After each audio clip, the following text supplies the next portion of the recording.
Good evening, students. Welcome back. So, today we'll start our discussion with another chapter. I would say a very important area. So, when it comes to this chapter 2, okay, that we are going to cover today, there are a lot of auditing standards we are going to discuss, right? But as regards this auditing standard in particular, okay, or you can say some of these topics that we are going to discuss in particular, there are few areas which become extremely important, right? So we'll try to understand as to what are those and why are those considered to be important. So when we talk about SA 240, so basically we are talking about the fraud, and what sort of responsibilities, what sort of procedures auditor will have to take care as far as fraud is concerned. So it's not about that the fraud has taken place. Okay, so it's about the fraud risk factors which are required to be considered, and what are the procedures which the auditor will plan to do to take care of this type of risk. Then we have this SA 250, which talks about laws, regulations in terms of the financial reporting requirements. Then we will discuss communication with TCWG. Again, a very important area. Why do we say this is important? Because if you look at the regulators today, there's a lot of focus of the regulators around this part in particular. Means how should the auditor be communicating with TCWG? So practically there are a lot of gaps when it comes to the communication of the auditor with TCWG. So what is it that needs to be done? What is it that the standard requires? That's something we'll discuss. And then of course we have this SA 299 and 402, wherein we'll talk about joint audit and the considerations relating to the entity which is using a service organization, right? So that's the, you can say, agenda that we have in terms of things which are required to be covered. Now, talking about SA 240 to begin with. And in fact, for this SA 240, what we can do is we can just quickly look at, first of all, as to what is this fraud, means the meaning of fraud. So what is a fraud? So you can say, if let's suppose there is any error in the financial statements, and that error happens to be intentional. So there's a mistake, but that's intentional. So that's what you call as fraud. Means something which is done intentionally. Yeah, so it's an intentional act by one or more individuals. Now, those would be the employees of the company. It could be the management. It could be TCWG, or it could be any other party. Means it could be a third party. Now, when it comes to fraud, now in respect of this fraud, because it's intentional, so that's why it becomes very challenging on the part of the auditor. As regards what? To pick it up. See, what is the objective? So when we talk about financial statements, the objective is financial statement should be free from material misstatement. Yes or no? Yeah. So let us just quickly get onto that document, with the help of which we'll try to discuss this. Okay. Just give me a minute. I'll just share the document with you.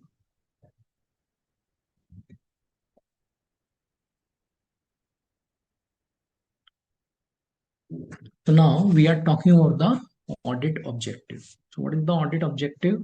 Financial statement should be free from material misstatement.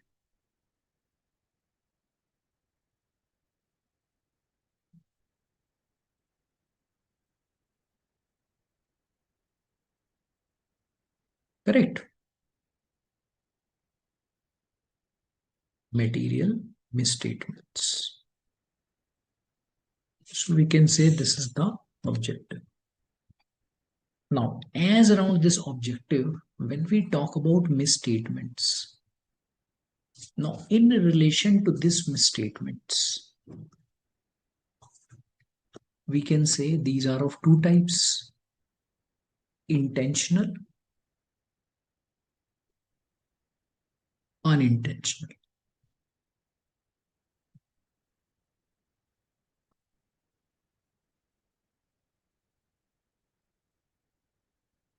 So basically, we are focusing on this part.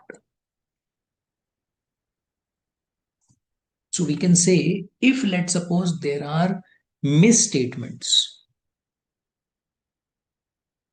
which are material, of course, and which are resulting due to some of the acts which are deliberately done. So what will it lead to?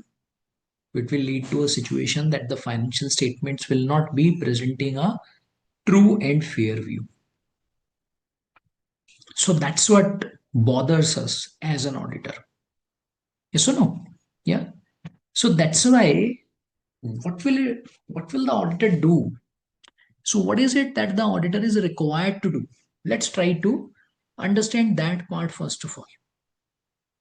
Why? Because that will set up the base. That is how we look into the things. So you can say that when the audit will be planned, at that stage, some of these aspects will have to be taken care of by the auditor. Auditor will have to just think through as to what are the possible misstatements which are resulting due to such type of situations. Correct. So now there are few stages. So first we are talking about the planning stage. Okay, because planning is, as we have discussed, is the most essential part, is the key, and that will set up the base. So anything that we miss out at the planning stage will lead to a situation wherein we will not be able to achieve our objective as an auditor. Okay, so that's why at the planning stage itself, what do we need to do? We need to look at the fraud risk factors to ensure if any of such factors are present which may lead to misstatement, so those are taken care of, right? Now comes the question that how will the auditor identify that? That's one.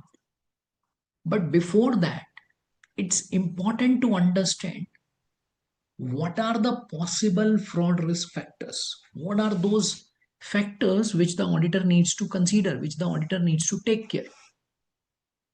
Yes or no? So that becomes important on the part of the auditor to look into, because that will set up the base. That will give the auditor insights about these things, right? So therefore, what do we need to do? First of all, we need to understand this term fraud in detail to have a complete clarity around it. Because once we have that clarity as around the fraud, what is it we will be able to do? We will be able to look into the fraud risk factors as well. Otherwise, we will not be able to get into that, right? Because eventually that's the objective. Yes or no? That's the objective which we need to take care, which we need to get into. Correct? So now we will spend some time on the understanding of fraud, on the understanding of some of these fraud risk factors. And that's when we will move on to the next stage. Now, what is going to be the next stage? Execution. means something which has been looked at by the auditor, something which has been planned by the auditor as to how the auditor will execute that and what is required to be executed in terms of the audit procedures, in terms of various things which are required to be looked into. Correct? Okay, so now let's first of all get into all of those factors and an understanding about this fraud. All right, so what I'll do is I'll just share one document with you.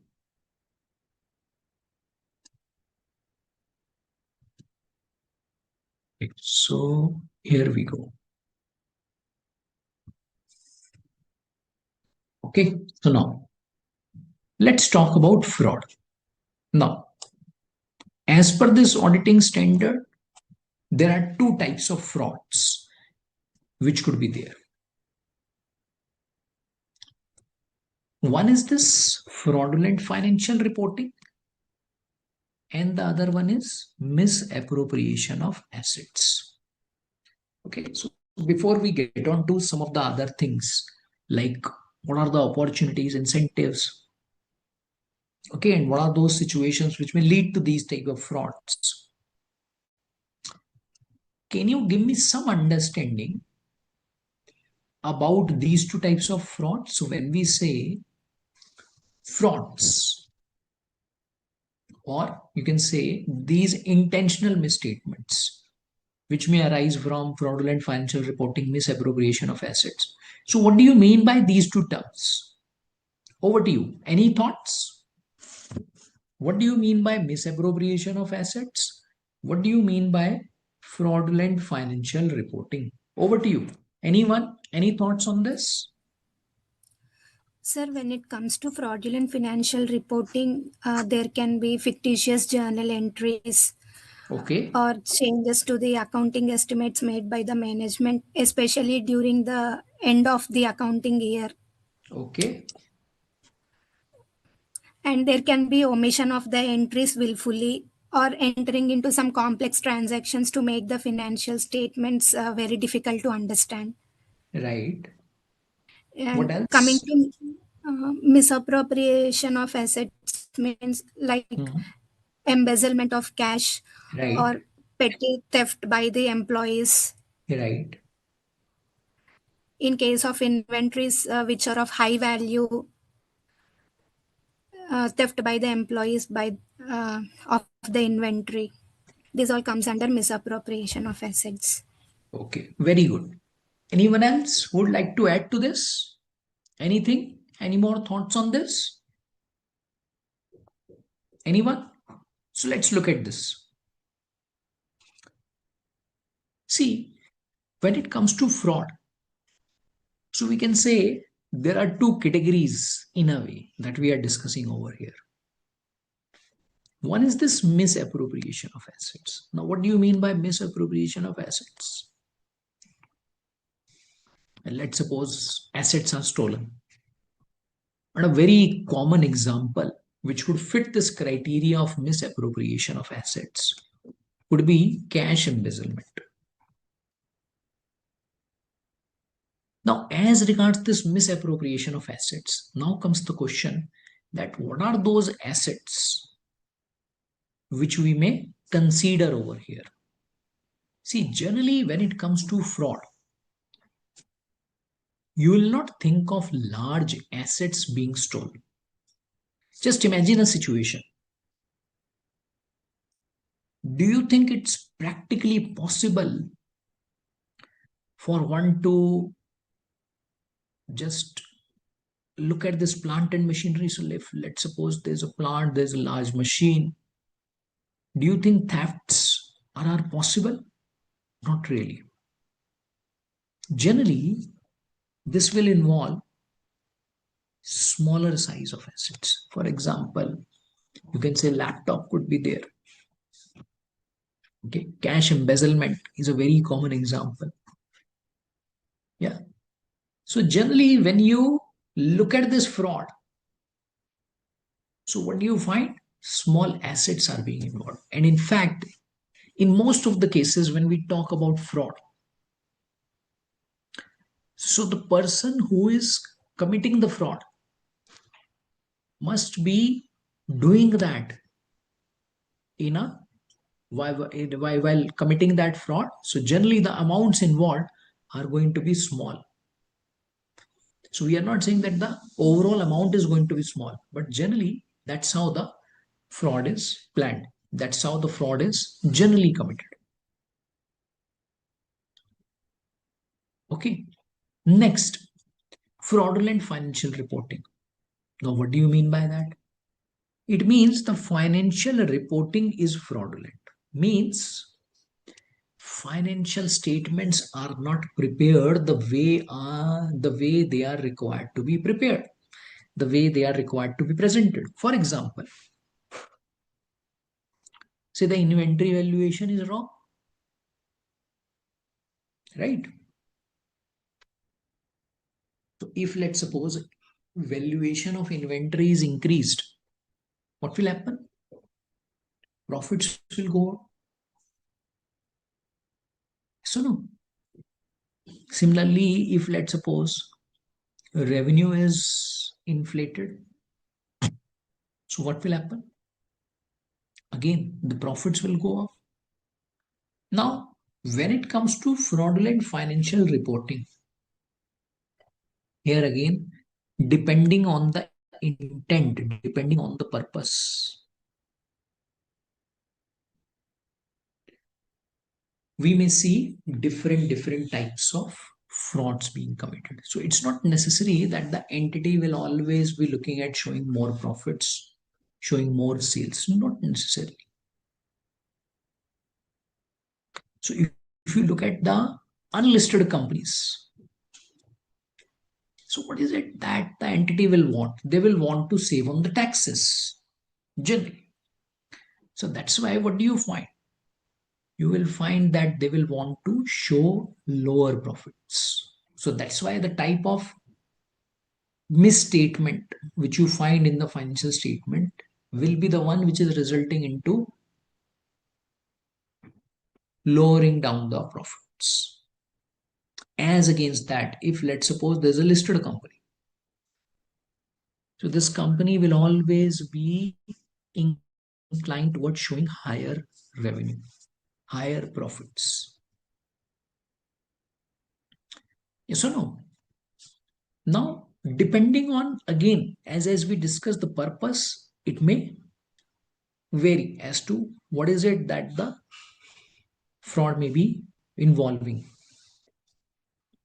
Now, many a times, what do you find? You find that if let's suppose the fraud has to take place, so it's not something which is easy. To catch fraud is not easy, but to commit fraud is also not easy. So many a times what may happen?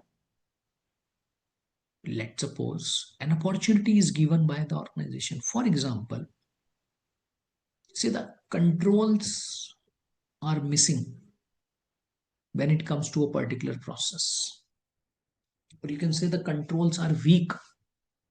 So when we talk about controls, we are talking about internal controls. If let's suppose the internal controls in an organization are weak, what will happen? It will provide an opportunity for one to commit fraud. Yes. So that's why these things become important for one to look into. Many a times what may happen is that the leadership is not very focused. Okay, in terms of the financial reporting. Many a times what may happen is that it may be an incentive, kind of, you can say, for a person to commit fraud. For example, say a company is having lower profits during the year. Okay. So let's suppose their profits are 40 crore. So these are the actual profits. But the bonuses of the senior management are linked to financial matrices. What are that? Let's suppose that is profit. So higher the profit, more the bonus. And many a times, if you look at some of the organizations, some of the departments, what will happen? Their pays means their compensations to a great extent are linked to, are based on achieving some targets.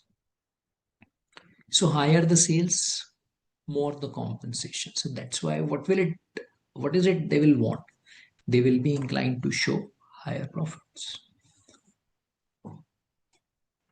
And many a times there could also be a situation that the employees are not very happy. Maybe the employees are frustrated. Okay, so they are thinking about the way they are being treated in the organization. And the things which the upper management or maybe the senior persons might be doing. Okay, which is again wrong. So that's why you may say some of these things may flow from the top to the bottom or to the level at which the fraud is being planned or being committed. So that's why what will happen? It becomes important for an auditor to look into some of these factors which may lead to fraud. Very, very important, because only and only when the auditor will look into it, he will be able to plan the appropriate audit procedures around it. Because if those are not looked into in detail, if those are not being taken care of by the auditor, what may happen? They may get missed. Yes or no? And therefore, there could be a chance that appropriate audit procedures to take care of some of those risk factors have not been planned. So that will significantly increase the chances that if, let's suppose, fraud is there, it's not caught. Now, now comes a question that is it the responsibility of the auditor to catch fraud? See, that's not the responsibility of the auditor. So now this is what we need to understand. What is the responsibility of the auditor? True and fair view.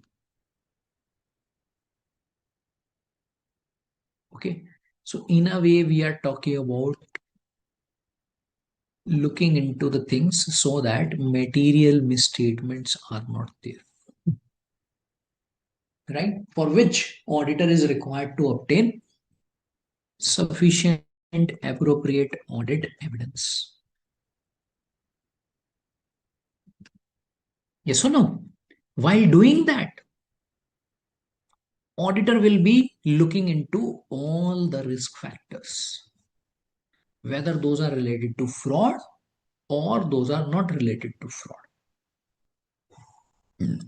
If the auditor has done that exercise and accordingly auditor has planned and performed the audit procedures, and still, let's suppose auditor is not able to catch the fraud, so will that be a problem? No. As far as audit procedures are concerned, if let's suppose the auditor has been diligent and despite that fraud is still there which could not get picked up, so that's okay. Why? Because one has to understand that it's not the responsibility of the auditor, because auditor is not there to investigate. Understood? Right? But at the same time, that doesn't absolve the auditor from not performing the appropriate audit procedures as around some of these factors which may lead to fraud risk also. right? So let's try to understand some of those fraud risk factors. There could be some business risk. For example, maybe the organization doesn't have anti-fraud policy or culture. Okay, let's suppose it's missing. Generally, what do you find in the organization? There's a history of legal or regulatory violations. There are dissatisfied employees. Now, again, a dangerous sign for the organization who have access to desirable assets. Okay.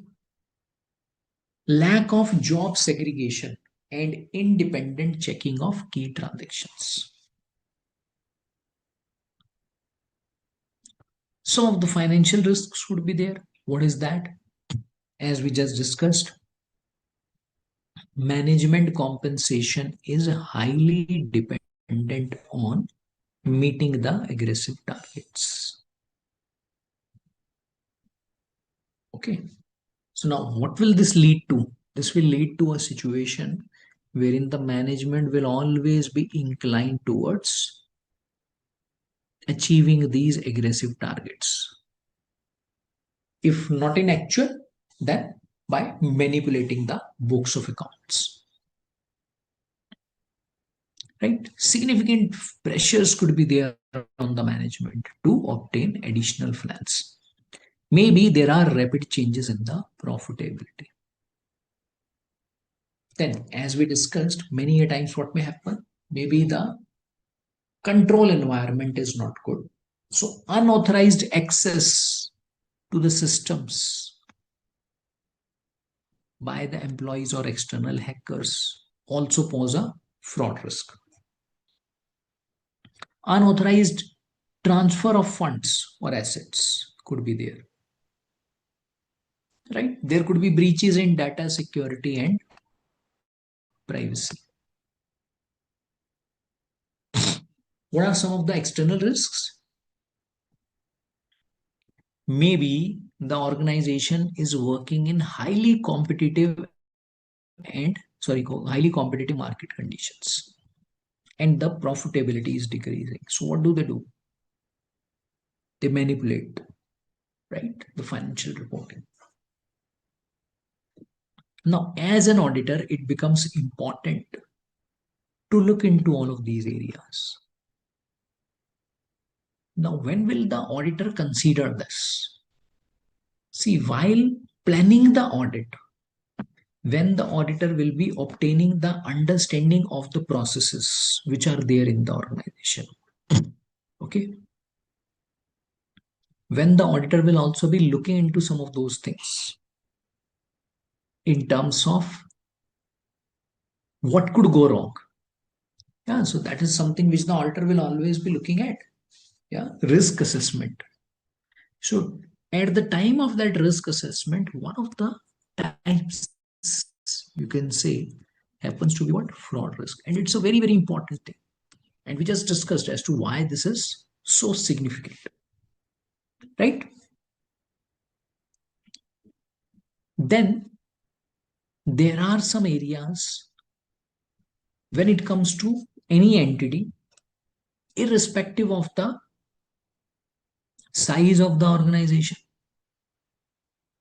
there are some risks which are considered to be presumed fraud risk. Now, what does it mean? Should we say that in respect of these areas, there will always be a fraud? No, we are not saying that. What we are trying to understand here is that because the nature of these areas is such, because they are susceptible, or you can say they are more susceptible to fraud. So that's why they are considered as presumed fraud risk. What are those two areas? One is revenue recognition. Second is management override of controls. Okay, so these are considered to be the presumed fraud risk areas always. So any entity we audit, irrespective of the size. What will you have? You will always have these two areas as the presumed fraud risk at the time of risk assessment. Okay. Now, because these are fraud risk, so that's why should we be calling them as significant risk, or it's not a significant risk? They will always be considered as significant risk. Very, very important. Okay. Why? Because depending on the type of risk it is, what will happen? Extent of testing will vary. Yes or no? So the extent will increase, procedures will increase, the sample size will increase. Yes or no? Yeah. So now let's look at this small example. So in an audit of financial statement, should we say that the auditor is responsible for detection of fraud? The answer is yes, but only in respect of the procedures which are being performed. Okay. Next, events which are indicative of fraud. So I think we have already looked at some of the examples, but some of the more examples we may consider. What could that be? Inventory shrinkage. Again, it's a very common problem. So particularly if you look at some of the sectors like retail, there in this inventory shrinkage, okay, is a common problem. So that's why what will the organization have? They will have frequent physical verifications. So every organization will do it once, but over there you will see this being done at increased frequency. Yeah, missing documents could be there. If you find there's an increased frequency, duplicate payments if being made. So that is also one of the ways through which the fraud is being committed. Adjusting entries means manipulation of the books of accounts by passing wrong adjustment entries. Right? So now when it comes to the audit, what will happen? While doing the risk assessment, or you can say at the time of risk assessment, auditor will be considering all of these factors, all of these situations he will be considering. This becomes important on the part of the auditor. Right? So some of the examples we already talked about as to what could be there in respect of misappropriation of assets, what could be there in respect of fraudulent financial reporting, right? Now comes the point that if let's suppose auditor has done the risk assessment, if let's suppose auditor has done the planning, what is it that the auditor will have to perform? Means what are going to be the audit procedures? So let's understand that. Now, one thing is for sure that all of these procedures will flow from the understanding which the auditor would have obtained at the time of risk assessment. Risk assessment specific to the fraud risk. Correct? Yeah. Now, as around this, what are going to be the audit procedures and what is going to be the approach? Now, this plays a very important role as far as audit is concerned. So, what is that? See, first of all, as we discussed, a thorough understanding of the processes, systems, financial statements is required. And that's why it's very important that at the planning stage, the brainstorming which is being done, means the meetings which are taking place, that must involve senior members of the audit team, including the partner. So it has to be a partner-led session. Why? Because partner is supposedly the most experienced person on the engagement. So that's why it's very important to have some insights, to have some guidance as around the audit procedures which are planned by the auditor, right? So it's something like he has to take the lead, he has to guide, he has to plan and evaluate, he has to get involved into the things for the procedures to be looked at. Yeah, extremely important. Next comes the point that when it comes to fraud, now what are the areas you may think of wherein you may find this fraud being taking place? So one is of course the estimates. Can somebody explain what do you mean by estimates? Over to you. Anyone? Any thoughts on this? What do you mean by estimates?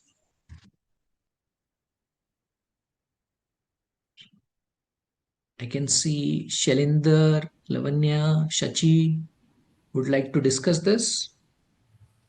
What do you mean by estimates? So the management uses some judgment to arrive at a decision in case of Okay. estimates. Okay. And what is that? In case of providing for depreciation. Okay. Anything else that comes to your mind? It is like purely based on the judgment. All right. Yes. Anyone else? Shailendra, Shachi, would you like to add something to this? I think it's a very simple one. What do you understand about estimates? Anything around the estimates that you can think of? During audit estimates, we can see like what things can go wrong. Okay. So like based on like our past experience or like in this specific industry, this thing we have to consider on a priority after looking into books of account or financials. Like some prior estimation we can plan like this thing. If we check, some observation will come from that angle. Okay.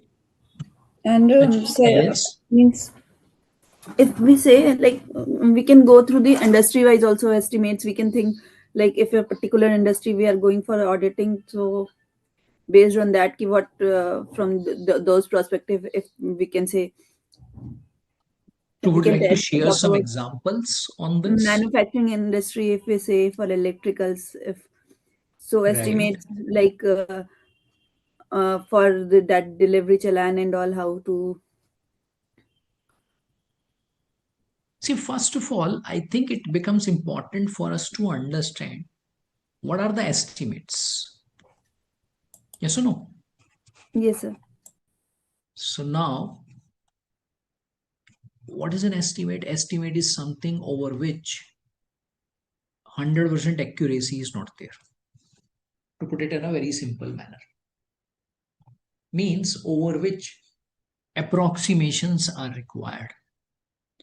And what will become the basis of doing that? Some assumptions. Management will have to make some assumptions. For example, fair valuation, actuarial valuation. So, what are these?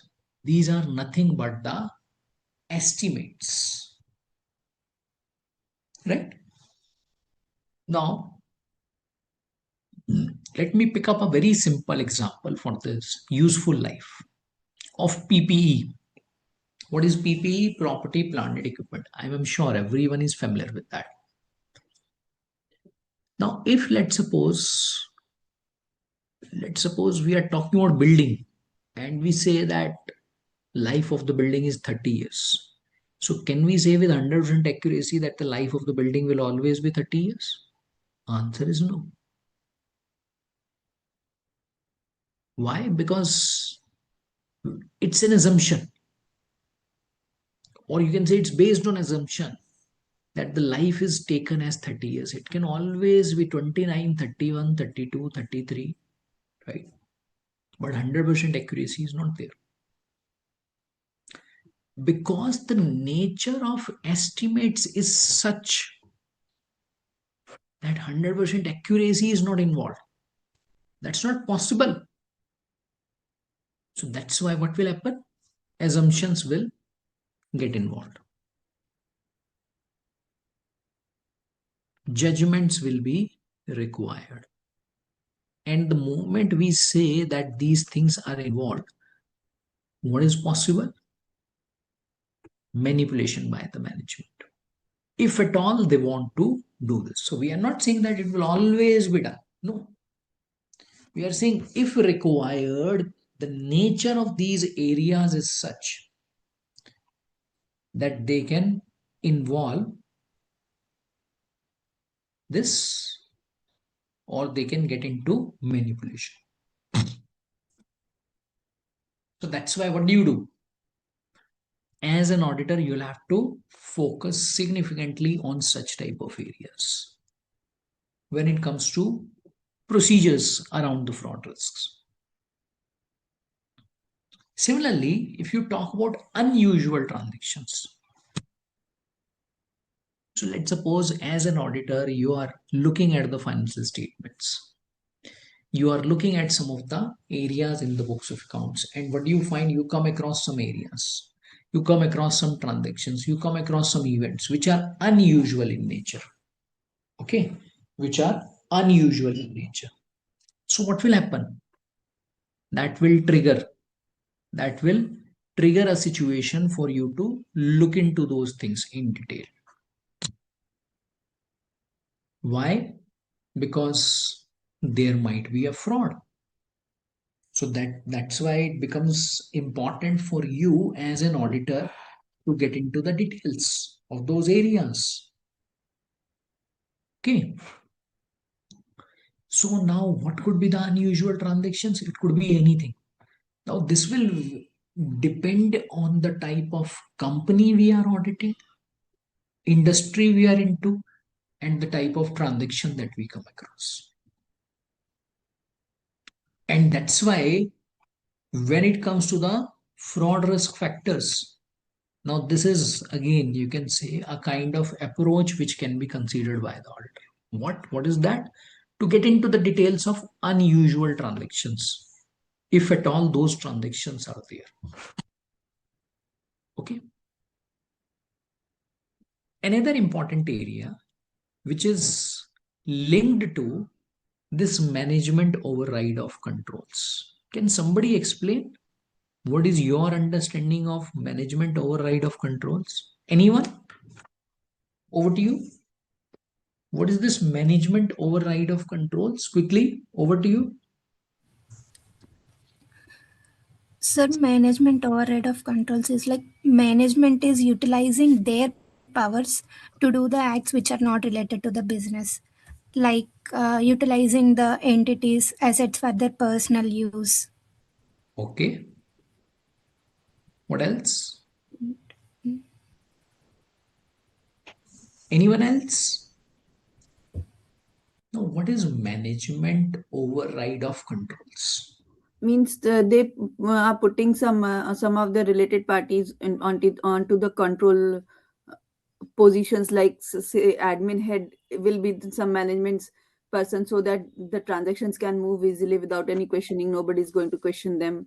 On a finance head should be a manager's key person or the person of their influence. So because of that, whenever they want, they can get the things altered or fraudulent misrepresentation can happen. Correct. So now let's try to understand this management override. For an organization, internal controls are extremely important. Yes or no? We discussed that internal controls form the basis. If the internal controls are not there, those are weak, this can significantly impact the working. Now, who will set up these internal controls? Who is responsible for that? Tell me, when it comes to the internal control, who is responsible for that? Who will set up the internal controls in an organization? Management is responsible. Management.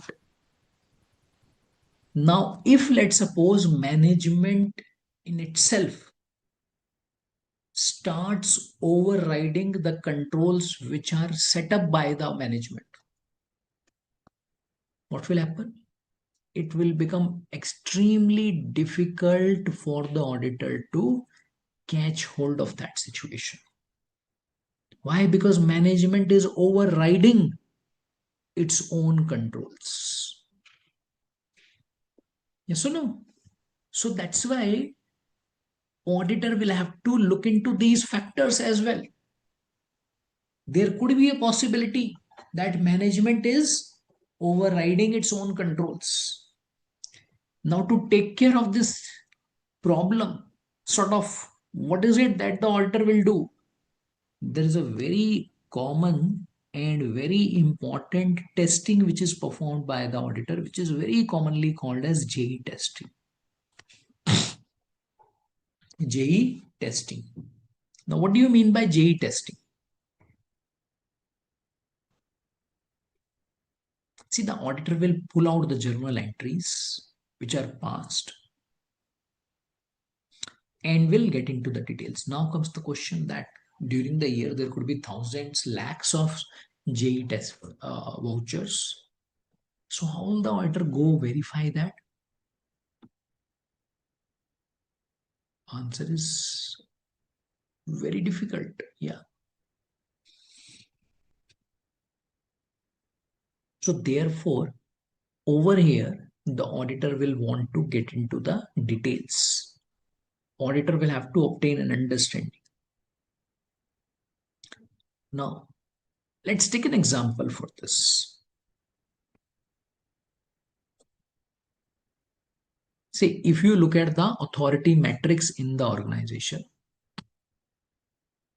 any accounting entry has to be passed by an employee up to manager level. Okay, so if you look at the authority matrix, what do you find? That up to the manager level, accounting entries will be passed, right? And the levels which are senior manager and above, what do? They will approve that. So there is a concept called as maker and checker. Now, if let's suppose auditor finds some accounting entries which have been passed by CFO, which have been passed by senior manager, so there comes a question as to what was the need of doing that. Is it that the management is also involved in some kind of fraud and that's why they are overriding their own controls? So that's why, what is it that the auditor will do? Auditor will look into these JE details. He will think of some of these types of filters, basis which he will pick up the samples and test that, because this is what? This is something unusual. This is something not in line with what the company is supposed to do. Right? So all of these things therefore become important on the part of the auditor. Right? Next, if let's suppose there's any fraud which has been detected, which has been found, so where do you report that? So of course you'll report that in Caro, because under Caro there's a separate section, yeah, which requires a reporting as around the fraud. Any fraud by or on the company is required to be reported in Caro. Along with that, it is also required to be taken care of in the main audit report also. Right? So that will again be dependent on some of the things, dependent upon some of the factors as to what could be the resultant impact of that fraud when it comes to the final reporting, means the main audit report, whether it should be forming part of that or not. Okay, and then of course you have some reporting requirements in respect of the frauds. Okay, so now depending on again the amount which is involved, some of the amounts you will report to the management. And if let's suppose the amount is exceeding a particular threshold, so what do? You will be reporting that to TCWG, but generally you find that the auditors will always be reporting to TCWG. But some of the frauds, because the threshold could be quite significant, so that's why they are also required to be reported to the central government. Yeah, so but these are more of the, you can say, sort of regulatory requirements for the auditor to look into. Then of course you have these requirements in terms of how the report would have considered when it comes to the CAR, right? So now just to summarize our discussion, see, when it comes to this particular area, and this being a very important, you can say, critical area as far as the audit is concerned, professional skepticism plays a very important role. Okay, extremely important. Why? Because the nature of this risk is such. So that's why this has to be applied by the auditor to look into the things. Right? Okay. Moving further. So now what we will do is, just a minute. So now we will move on to the next auditing standard. So the next one that we are going to discuss is about those sort of legal requirements for the auditor to consider during the course of audit. Okay, so just give me a minute. I'll just get onto that document now. Okay, yeah. So consideration of laws and regulations, SA 250. Anyone? Any thoughts as to what do you do when it comes to consideration of laws and regulations? What is it you'll do in respect of this particular auditing standards requirements? Quickly. Any thoughts? Sir, as per SE 250, the auditor has responsibility regarding laws and compliance of laws and regulations which have direct impact on the financial statements, sir. Very good. Like relating to the amounts and disclosures in the financial statements. And the Correct. second responsibility is relating to non-compliance of laws and regulations which do not have direct impact, but their impact is material. Correct. Yes. So now when it comes to the objectives of the audit, what is that? To obtain an audit evidence which is sufficient, appropriate, regarding compliance with provisions of those laws and regulations which will have impact on the financial statement. Because when it comes to the audit of financial statements, anything around the financial statements is going to be looked at, including the laws and regulations. Yes or no? Now, in relation to compliance of laws and regulations, now similar to the financial statements, or you can say anything which is around the financial statements, means when it comes to preparation of the financial statements, presentation of the financial statements, anything which is around the preparation, whose responsibility is that? Management. So therefore, when it comes to any entity, are they required to comply with the applicable laws and regulations? Answer is yes. Who has to look into this? Management. So an entity may implement to assist in prevention and detection of non-compliance of laws and regulations. What can they do? They can set up their policies and procedures, and generally a company will do that. Right? Who will be involved in this exercise? Management. So we have some policies, procedures. okay, which an organization may be putting down. Okay, now can we say that all of these policies and procedures are the responsibility of the auditor? No. See, the auditor is there to check, auditor is there to examine, auditor is there to verify. Yes or no? That's the responsibility of the auditor. So, in relation to these laws and regulations, auditor has to ensure that if there is any material misstatement which is resulting due to any sort of non-compliance, anything which is around the laws and regulations, that is being taken care of, right? So that's the responsibility of the auditor. And if that is not the case, if that is not done, what does he need to do? He needs to report that. He needs to assess the impact in terms of its reporting requirement. But as around that, what is it that the auditor will have to do? Auditor will have to once again, what is going to be the first step? Obtain an understanding. Means at the planning stage, auditor will have to get into the understanding of these things. Yes or no? He will have to get into the understanding of these things. Once the understanding is obtained, he will have to include that as a part of his audit procedures. Right? So you can say one is, of course, the planning, second is, of course, the execution.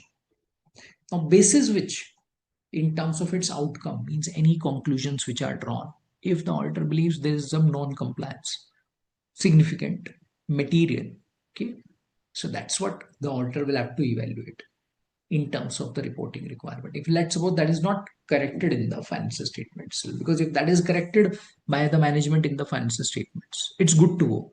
But if let's suppose that is not corrected, so that's when there is a problem. That's when the management will have to get involved in terms of getting that fixed, right? And of course, at times, depending on the type of non-compliance it is, similar to the one that we see in case of fraud, there could be some responsibilities which the law may put down in terms of their reporting requirements. Means over and above the audit report, if there is any such reporting requirement on the part of the auditor to report that to external authorities. So that is also something which the auditor will have to evaluate, auditor will have to look into and appropriately design his audit procedures. And once that is done, also report that along with the audit report, if that is the case, right? Next, joint audit. So let's talk about joint audit. Now, what is a joint audit? Anyone? Any thoughts on joint audit? Over to you. Any thoughts? So the expression of opinion on the financial statements of an entity by two or more auditors. Okay. So why will you have two or more auditors? What is the need? What is the purpose? If you'd like to throw some light on this. Based on the size of the entities, a large nature of the transactions, size of the entity, especially in case of bank audits, Right. there is a legal requirement to appoint joint auditors. Okay. Anyone else would like to add to this? Quickly, huh? So let's try to understand. Okay, so what I'll do is I'll just once again share that working file. So what is this joint audit? See, joint audit means for a particular entity in relation to the audit of financial statements. So we are talking about audit of financial statements once again.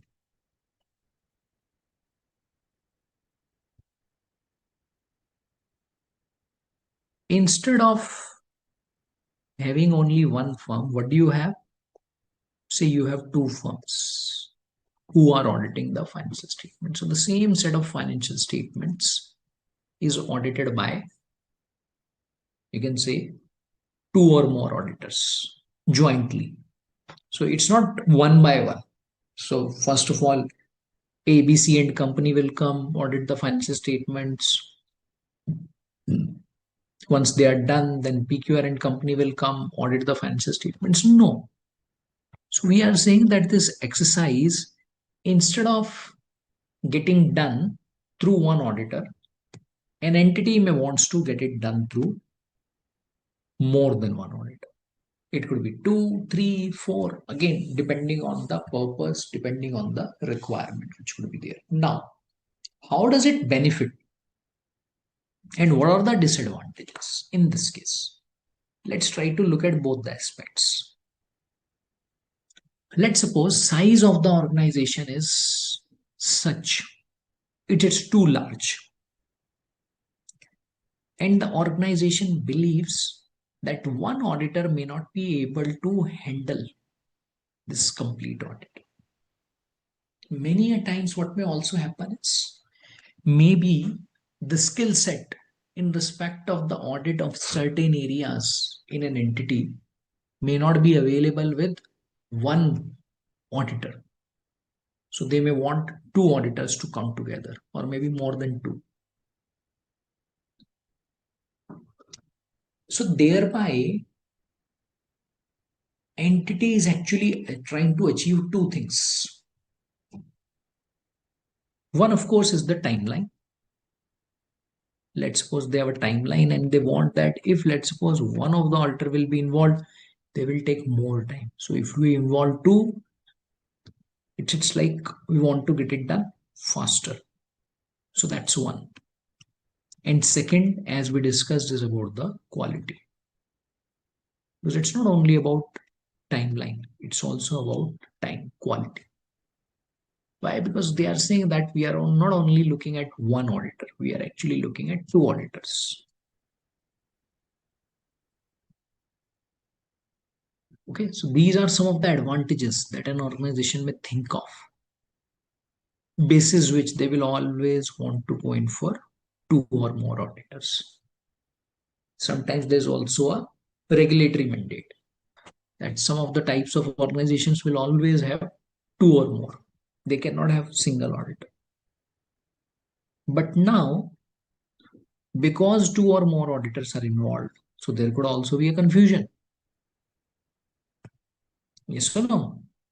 Some confusion could also be there. So let's try to understand as to what could be the problem. Any thoughts from your side? So when you say that two or more auditors are involved, what could be the challenges on the part of the entity? Forget the auditor. As an entity, what are the challenges you may face?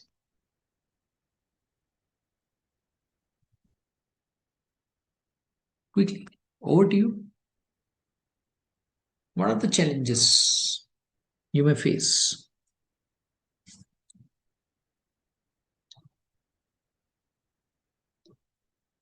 So one of the challenges could be the coordination.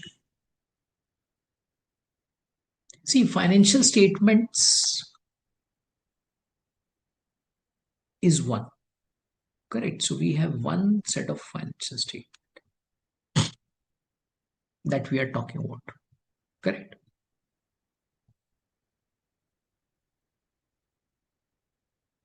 Now, in relation to this financial statement, if let's suppose two or more than two are involved, so it's very important to set up the expectations to have this clear coordination between the management, between the auditors. Why? Because the desired objective will only be met once this complete clarity is there. Otherwise, this may lead to a confusion. Now, what could be a confusion? maybe there's no clarity as to what is required to be done by ABC, what is required to be done by PQR. So there could be some sort of duplication. So that's why scope of work becomes important. A clarity around this needs to be there amongst the auditor. Yes or no? Because only then this will avoid any sort of duplication. Right? Only then they will be held accountable. Only then the responsibilities around that will be set up. Yeah. So when it comes to a joint audit, so this definitely brings in some advantages, but there will always be some disadvantages. So that's why a clear set of communication channel should always be there, and a coordination should always be maintained amongst all the parties which are involved, because they are moving towards a single objective. And what is that? Audit of the financial statements, and eventually looking into a thing that the financial statements are giving a true and fair view, so that objective eventually has to be met. Yes or no? Yeah. So now when it comes to joint audit, so when we'll get on to some questions to practice, we'll also understand that this joint auditor will always have some significant responsibilities, and there are some areas over which the responsibilities are clearly defined as to what is required to be done and what is not really required to be done. Then comes another very important and interesting area. What is that? SA 402. Audit considerations relating to an entity using a service organization. Can somebody throw some light on this? What does this auditing standard talks about? Anyone?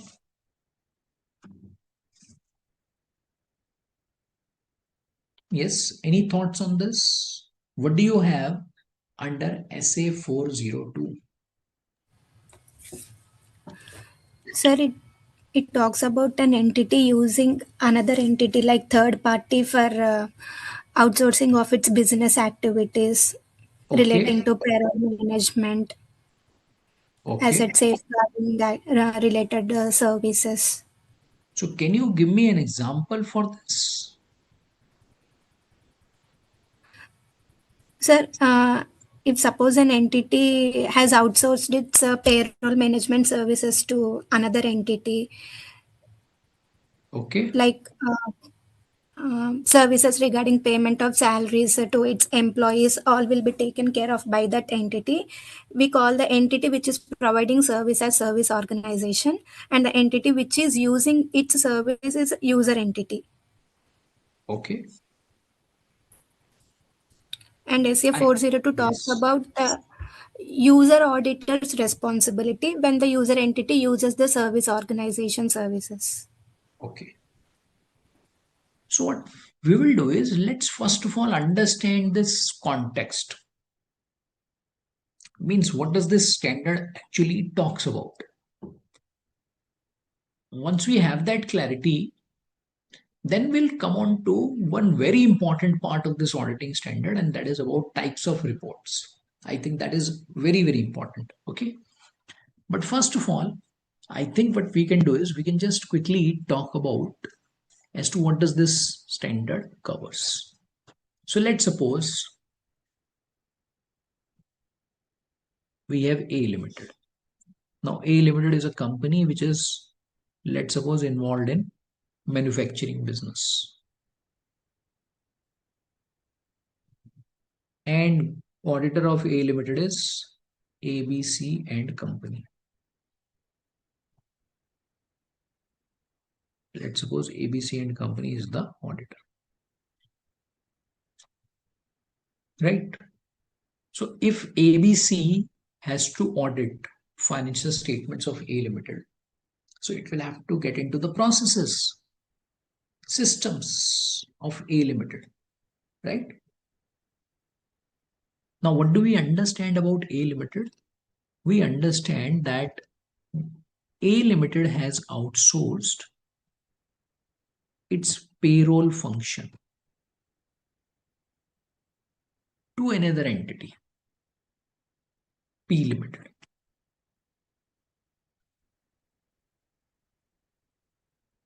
So P Limited actually is an organization which is providing payroll services. Okay. Right. And as far as P Limited is concerned,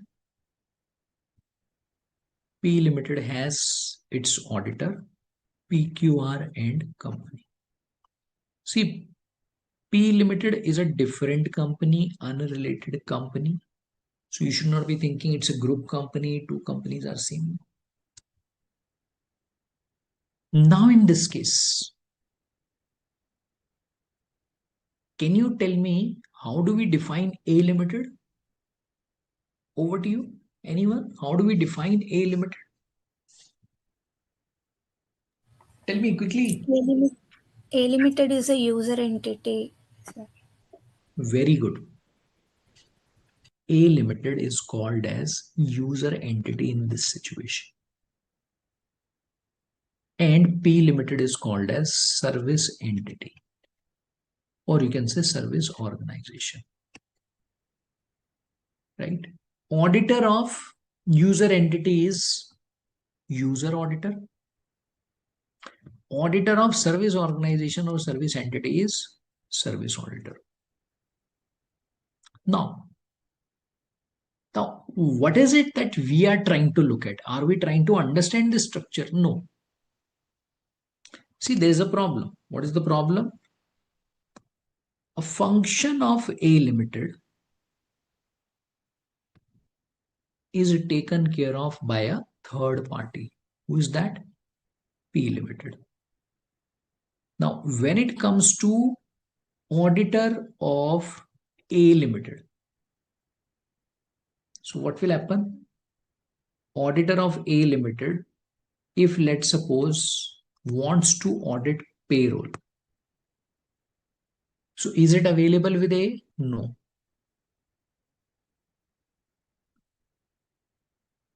If let's suppose ABC and company want some reports in relation to payroll, what will happen? A will ask P, P will provide to A, and A will provide to ABC. So can that be provided by A? Answer is yes, no doubt. When it comes to the payroll processing, what is the basis? Of course, employees. And some of the details of the employees.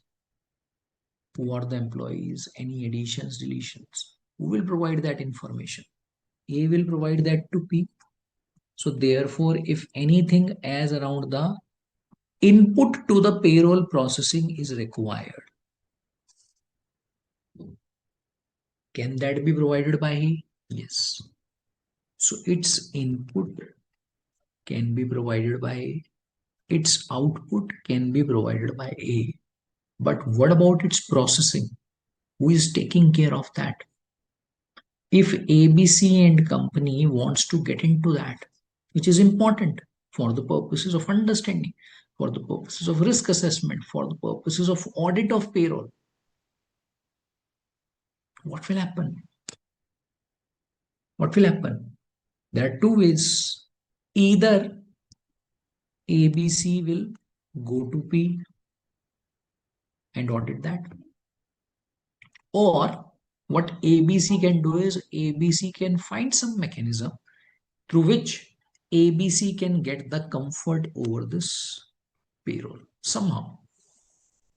Right? That's the objective. Yes or no? That's the objective of ABC and company. Now we will try to understand how is that objective achieved. Okay. Now, anyone who would like to answer that how ABC and company can get this objective achieved? If you look at the requirements of this auditing standard, what is it that ABC and company needs to do? Quickly, over to you.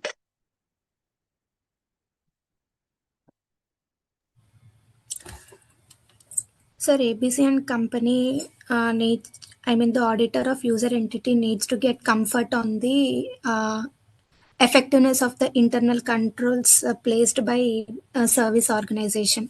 For this, he can obtain type 1 or type 2 report from the service organization, or directly he can go and look into the procedures followed by the service organization, or he can appoint another auditor on behalf of the user entity, look into the procedures. Correct. So now we found one mechanism of something called as a type 1, type 2 report. So let's try to understand what is this type 1 report, what is this type 2 report. See, type 1 report is a report that comprises a description prepared by the management of service organization, means P Limited, of the service organization system, control objectives, and related controls that have been designed and implemented as at a specified date, and a report by the service auditor, means auditor of P Limited, with the objective of conveying reasonable assurance that includes opinion of service auditor on the description of service organization system, control objectives, and related controls, and suitability of design of controls to achieve the specified control objectives. So that's what you see in case of type 1 report. Okay. Now, what do you find in case of type 2 report? Means how is it different from type 1? So in type 2 report, what do you have? A description, again prepared by management of service organization, about what? Its organization system, control objectives, related controls, their design and implementation, as at a specified date or throughout a specified period. And in some cases, their operating effectiveness. Now, did you have that operating effectiveness criteria fulfilled in case of type 1? No. A report by the service auditor with the objectives of what? Conveying reasonable assurance that includes service auditor's opinion on description of service organization system, control objectives, related controls, suitability of design of controls, and operating effectiveness. A description of service auditors tests of controls, means he will also be testing those controls and the result thereof. So what does it mean? Means type 2 is something which is comprehensive report, which takes care of additional requirements as compared to what we have in case of type 1, right? And in both the cases, objective of the auditor of A Limited will be achieved. So he will not be required to go and audit. He will just be getting these details from the entity as regards its service organization. Okay, and on the top of it, if there is something which the auditor will want to do, they can always do that, right? What if the user auditor is unable to obtain sufficient understanding from the user entity? So that's what we discussed. Obtain type 1 or type 2 report. Then contact the service organization to obtain anything specific.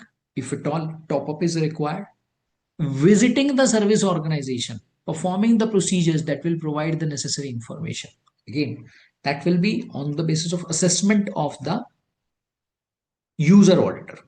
If at all they think there is a need for them to go audit, for them to go visit that service organization, they can always do that. Okay.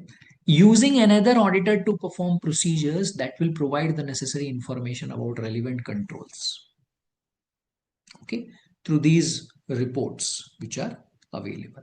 So now that's one Now, this is something which the auditor will have to think through. Auditor will have to assess, okay, as to what is the detailed, means at what level of the detail they would like to get into, right? So that's how this is required to be looked at. Clear on this? Now what we will do is we will pick up this, I would say, the next auditing standard. Again, a very important one, SA 260. Sir, Yes. Sir, is the service organization really obliged to allow the user auditor to look into its process, sir? Because he is not appointed by service organization, no, sir. That will Are they depend upon the arrangement that is there between A and P. So if you look at two organizations, which one are we talking about? We are talking about A and P. P is providing some services to A. Okay. Now, if let's suppose A wants some services from P, A can always ask P, and if let's suppose A will ask P, P will have to provide. Yeah. So that's why if ABC has to go visit P, so it will always be through A. So it's not that ABC will have this full access, go and audit P. No, because ABC is not the auditor of P, right? But they can always route it through A. So if let's suppose A talks to P, P is okay, and ABC therefore goes, that is completely okay. And practically this is how things are done. Okay. So for example, if you talk about rolling out balance confirmation, so what does an auditor do? Auditor sends the balance confirmation to the bank, to various vendors, to various customers. Now, what is the basis of doing that? Auditor does that by discussing that with the management, wherein the management allows the auditor to do that. And those confirmations are also rolled out on the letterhead, on the, you can say, the letterhead of the management, on the letterhead of the company. Yes or no? So in a way, what are we saying? We are saying that it's done through the management. Means company will have to coordinate, and then the auditor will be able to go and do that. Clear? Yes, sir, clear, sir. Sure. Next. Now we will talk about one question. yes. This internal audit generally don't have the joint audit, huh? Joint auditors for internal audit. See, when it comes to internal audit, there again, it's the discretion of the management. If the management wants two internal auditors to be in place, they can always have that. If you talk about any such legal mandate, no, the legal mandate is not there. But do the companies have two or more internal auditors? Yes. So, very commonly, what do you find? Again, though this is not the subject matter, just for your understanding, let's suppose there's a company, say PQR Limited. Say it's a large organization. So, what do they have? They have in-house internal audit department. Okay, it's in-house. Generally, if you talk about the large companies, they have one in-house. Generally, you find that they will have a internal audit team of their own, yeah, which is a part of the entity itself. Over and above that, what do? They generally engage external internal auditors. Generally.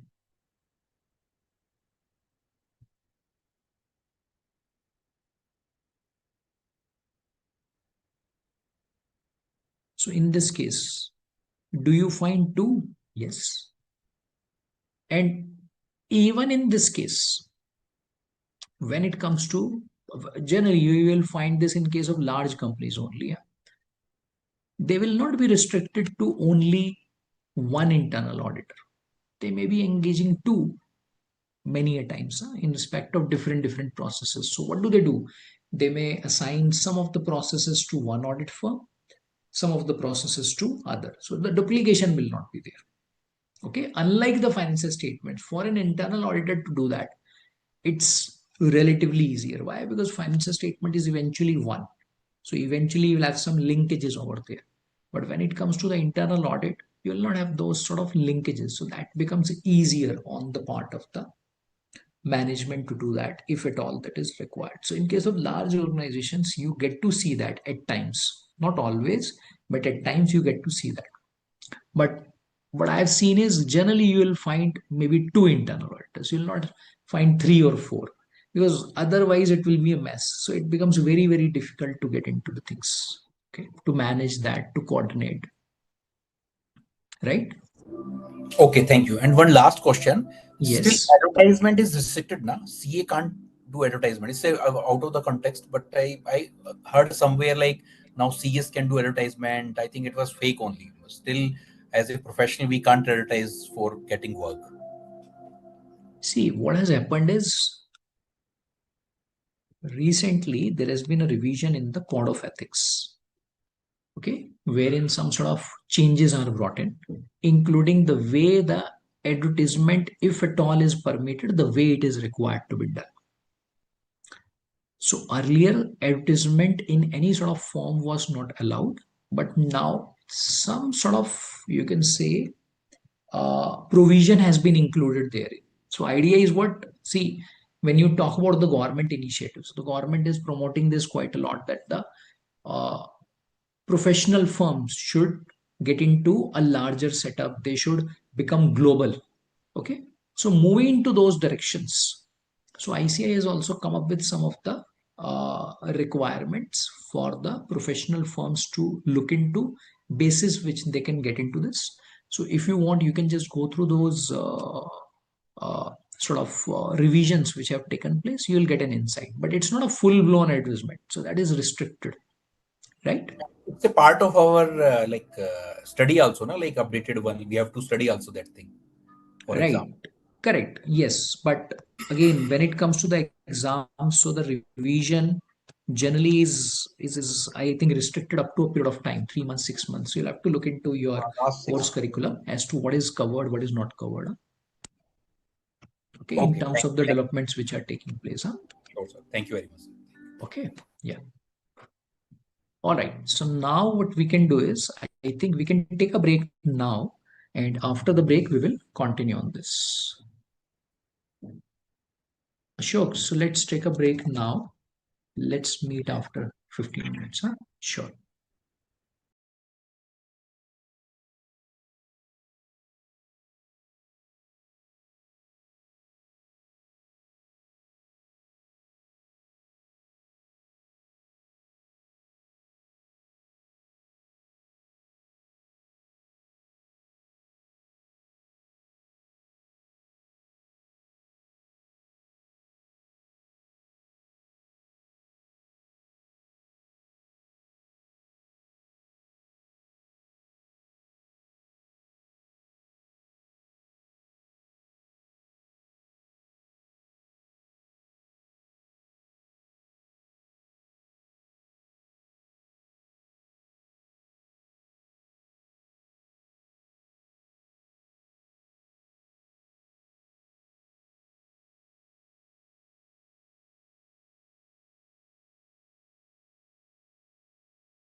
So next, what we are going to pick up is again a very important auditing standard, which talks about communication with TCWG. Okay, so now what I'll do is I'll just try to pull out one checklist. Okay, so this is how you can say some of the things are generally looked at in the context of communication when the communication is required to be made. So what are the various things that the auditor will get into? So I'll just share this with you first of all. Okay, so this checklist that you look at, what is this? It's about the communication with TCWG. Now, first of all, let's understand what is the requirement.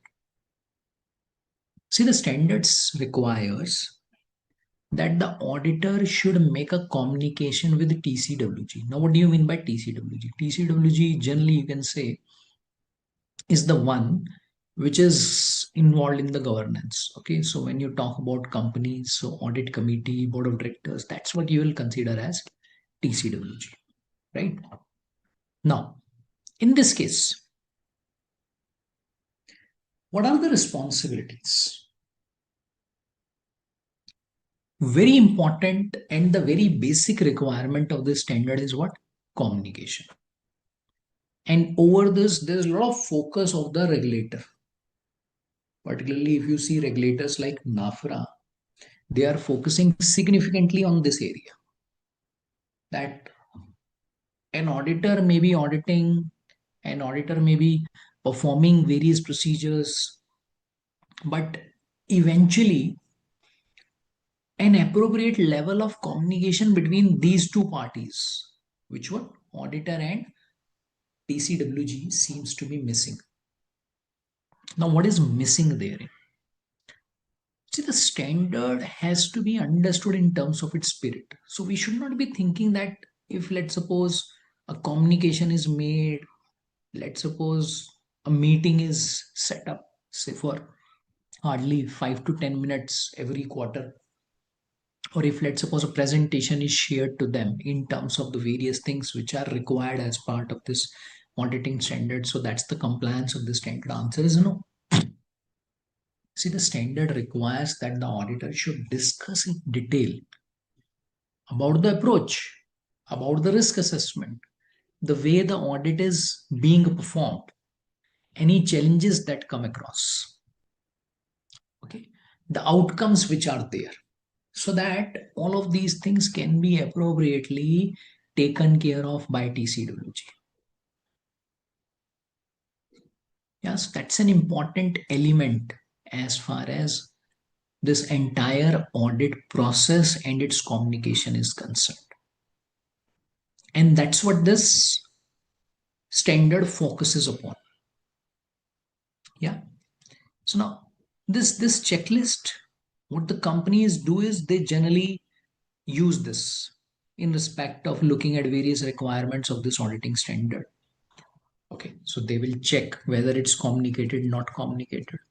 Name and position of the persons with whom this communication is made, date, place of communication, mode, whether this communication was written or oral.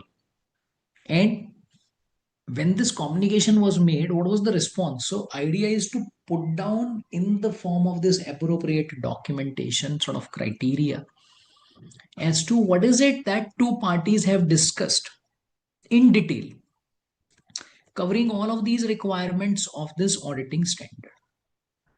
Right? So practically at times you find some of the firms follow this. Right? So idea was to just give you a feeler of this as to what does it require and how does it really help the things practically. Now, let's talk about the requirements of this auditing standard in greater detail.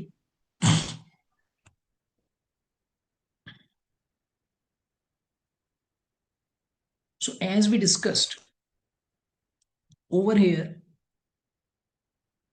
it's important to understand what is the responsibility of the auditor.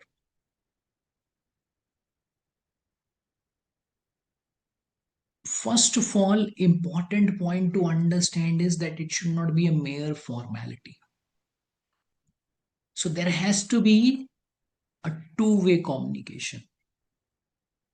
Means the two parties should sit together and they should also allocate appropriate time for any meaningful discussion to take place. Because if you do not assign appropriate time, if let's suppose you meet only for 5 minutes, 10 minutes, so what do you discuss? You don't discuss, you only communicate, and that's it. That doesn't help the process, right?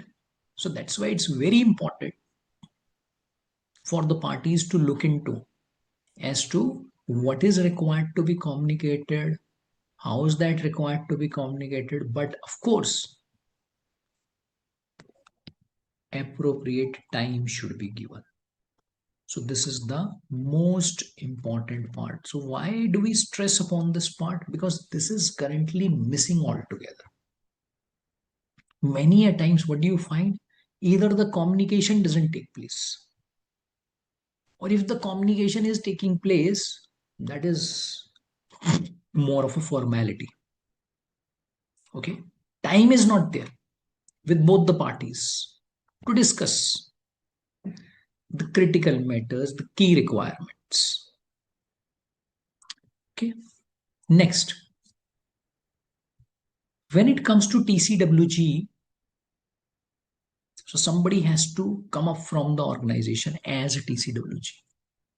Means it has to be again an appropriate level who will have to have this responsibility, who will get involved in this function.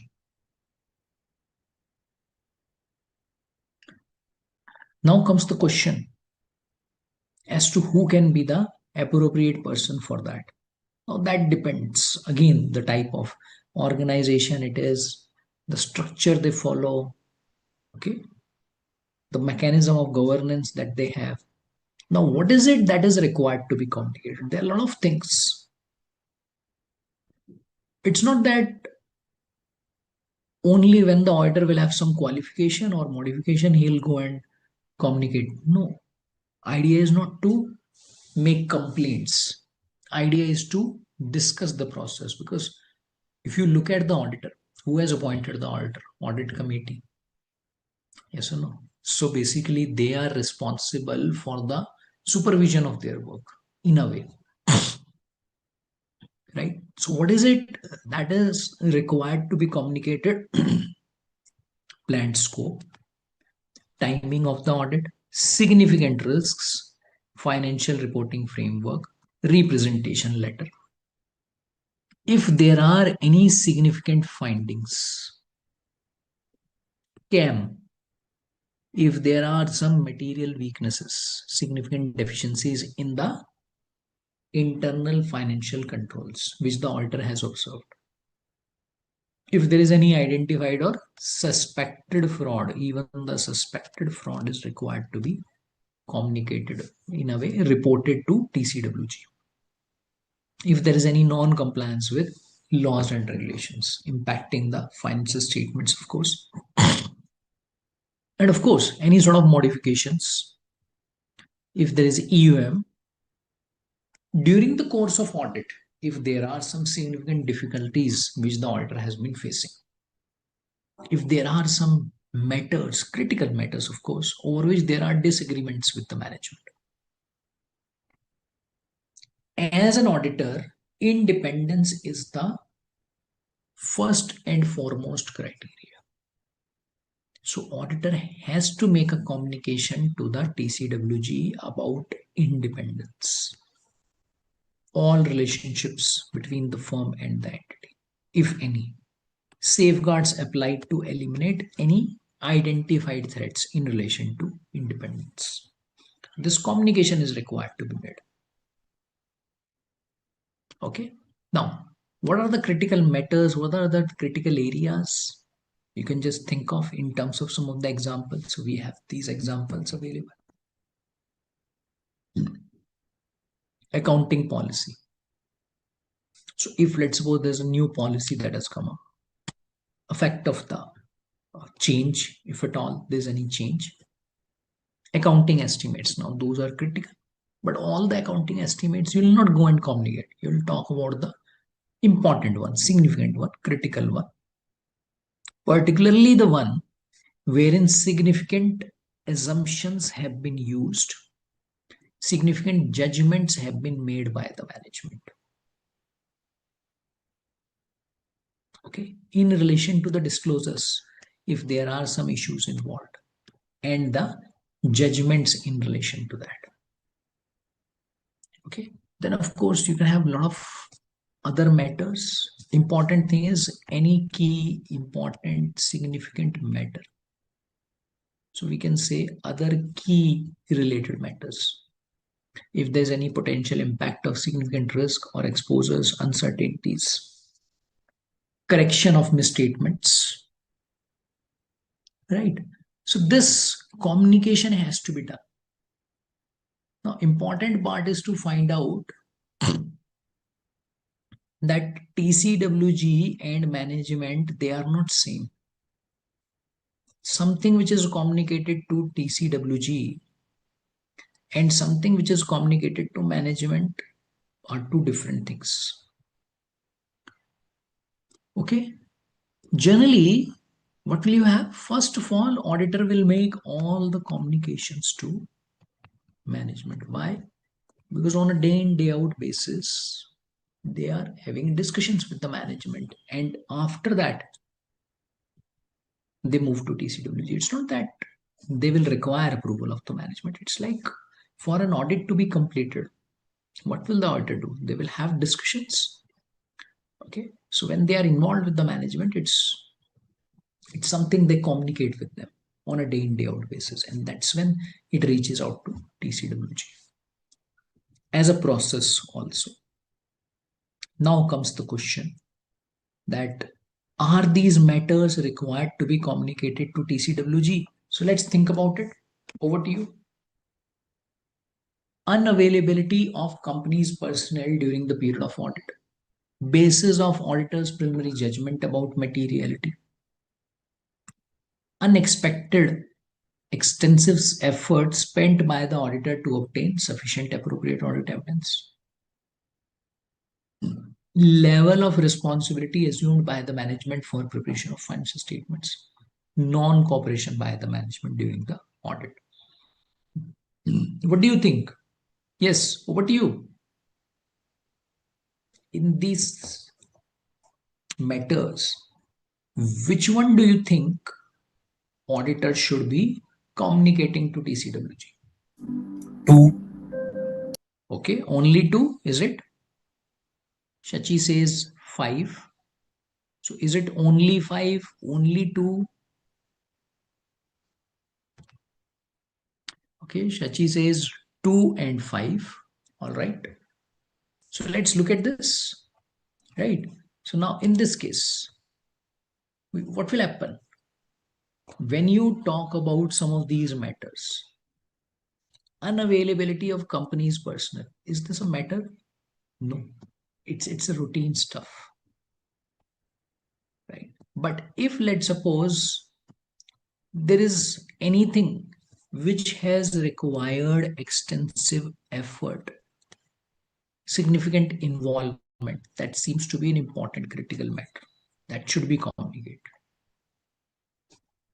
Right? If let's suppose there are some matters over which there are concerns, non-cooperation, that needs to be communicated. Right?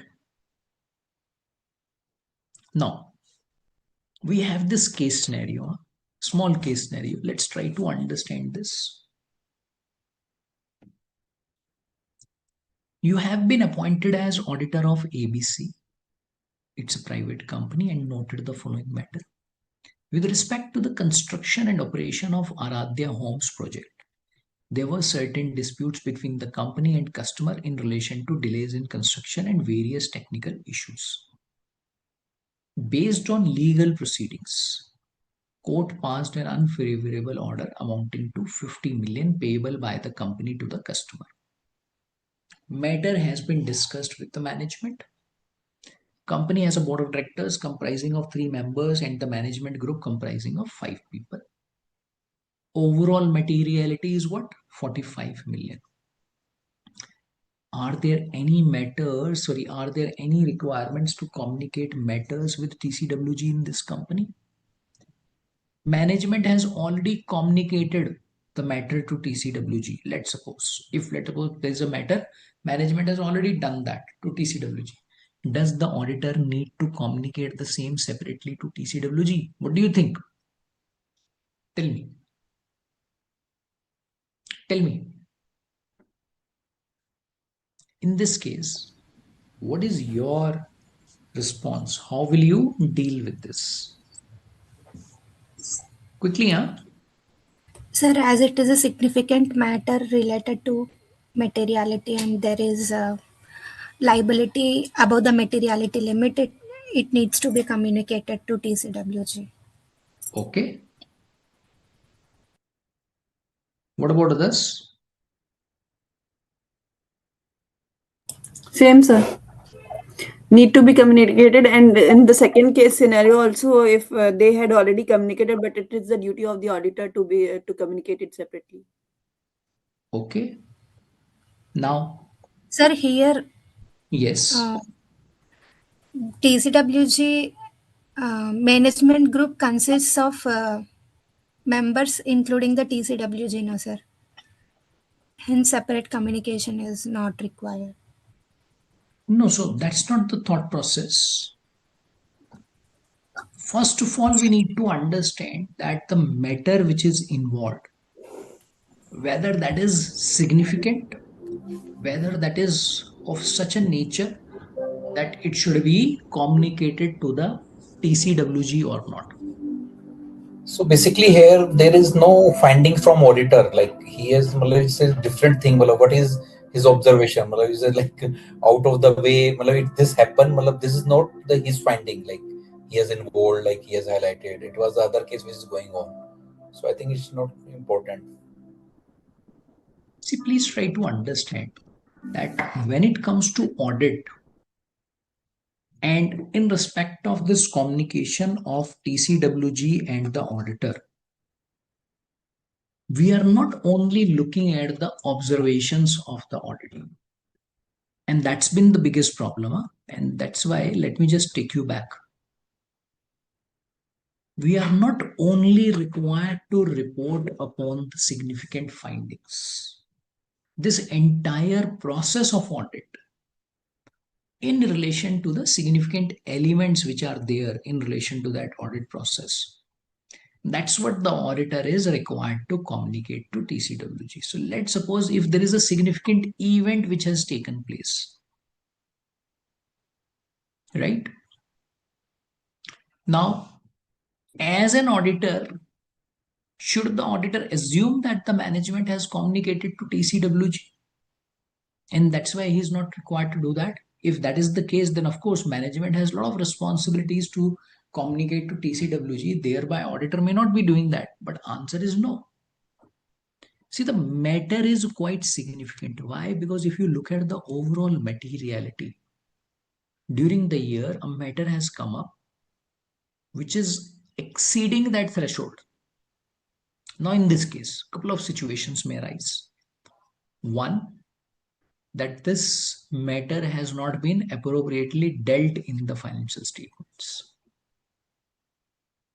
Okay, so if that is the case, then of course auditor will have a reporting responsibility. But if let's suppose if that is not done, let's suppose management has appropriately accounted for this particular transaction and the financial statements have taken care of this sort of adjustment, then comes the point that was it a significant matter for the auditor from the audit perspective? Means, did it involve significant efforts on the part of the auditor to audit this particular area? So that could also be the basis for the auditor to communicate to TCWG. If let's suppose both of these elements are not there, then of course one may say that there could be a lot of things in the financial statements which are significant, which you don't communicate, which is fine. But otherwise, it's important for the auditor to evaluate this aspect in terms of deciding whether to communicate or not. Now, I think there was one more point which I I just want to understand. Well, just one point. I'll come to your query. There was just one more point which I heard from you, that over here the board of directors comprising of 3 members and the management group is comprising of 5. So there's no overlap. Okay, so over here, don't think it's an overlap. So there's no overlap. So these are two different groups.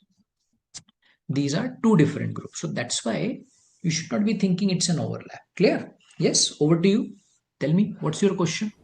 so this Yes, 50 sir. to 45, well, what is the difference? How we are saying 5 million where it is gone? It's not gone anywhere.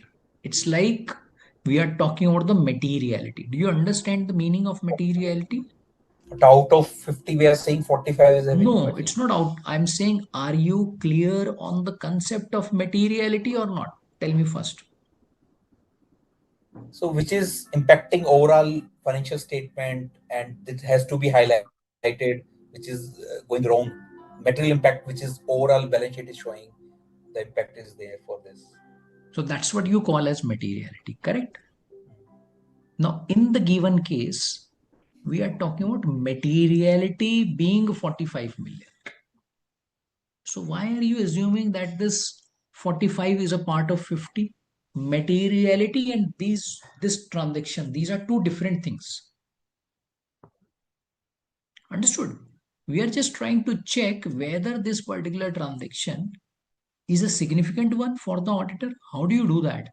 You do that on the basis of materiality. You say your materiality is 45 and it's bigger than that. So that's why it's definitely material for the auditor to consider. That's the point. Are you now clear on this?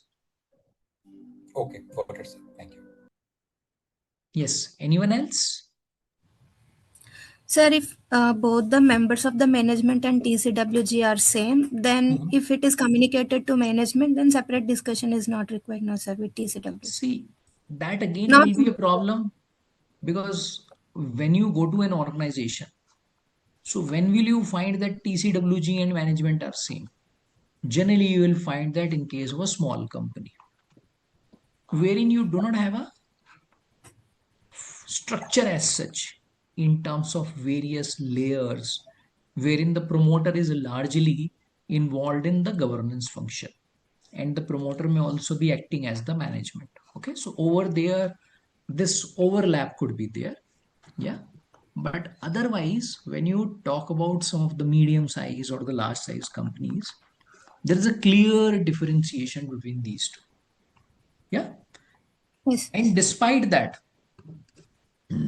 if let's suppose you have a TCWG, so at least that communication has to be made. You're right. If let's suppose the people involved are same, then you have done the communication, which is fine. Then you will document it accordingly. Idea is what? You'll have to document it. Something that you do, you need to document. If let's suppose you are communicating to the management, or your management happens to be the same as TCWG, you document that I have communicated to these persons who happen to be the TCWG, and your job is done. Because actually being a auditor of the company, it is our duty to inform management what is the materiality and what we have to do. Correct. See, as a process, what do you do? As a process, what do you do? An auditor during the course of audit will be interacting with the management on a day-to-day basis. Yes or no? So when they are interacting and the auditor comes up with various things, so this communication is always reaching to the management. Once they are through with the complete process, everything is sort of completed, done, wrapped up. That's when we are saying that both the parties move to TCWG in terms of making their respective communications. Maybe the management is already doing that regularly. Auditor is supposed to do that. So this may or may not be there. Why? Because it's a routine process for management and TCWG, you may say at times. But between the auditor and TCWG, this has to happen. And when will you see this happening? Not when this is going on, but when this is sort of completed. And that's where the discussion or the emphasis is now being made that during the course of this process, this communication should have appropriate time frame.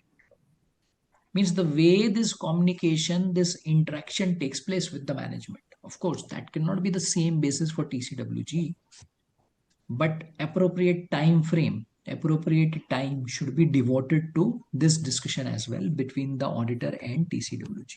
Currently, it is for hardly 5 to 10 minutes every quarter. That's what you practically get to see.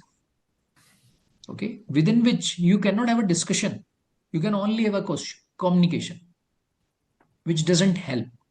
It has to be a discussion. It has to be a two-way discussion. Understood? Yes. All right. So then I think we have this communication. I think we have looked at it. So now what we can do is we can just move on to some more questions. Okay, so similar to the one we did in the last session, what I'll do is I'll just pick up some questions now. So just give me a minute, I'll share the document.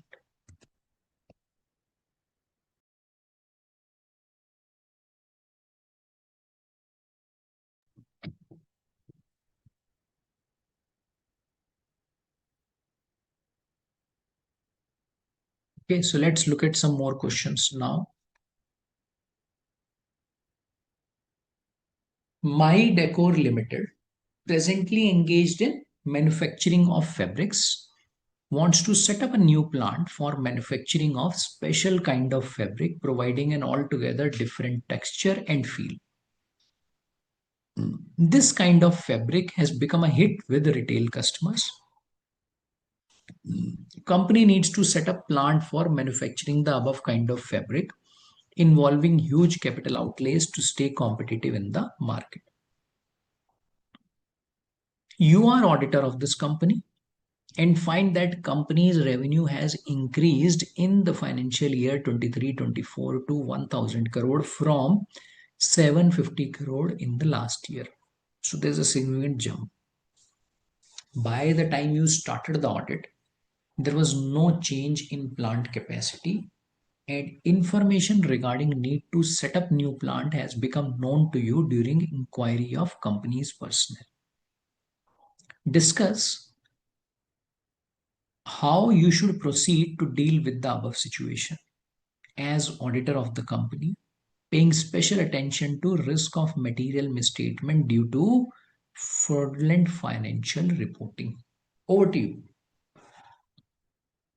Tell me, what are your thoughts on this? What do you do?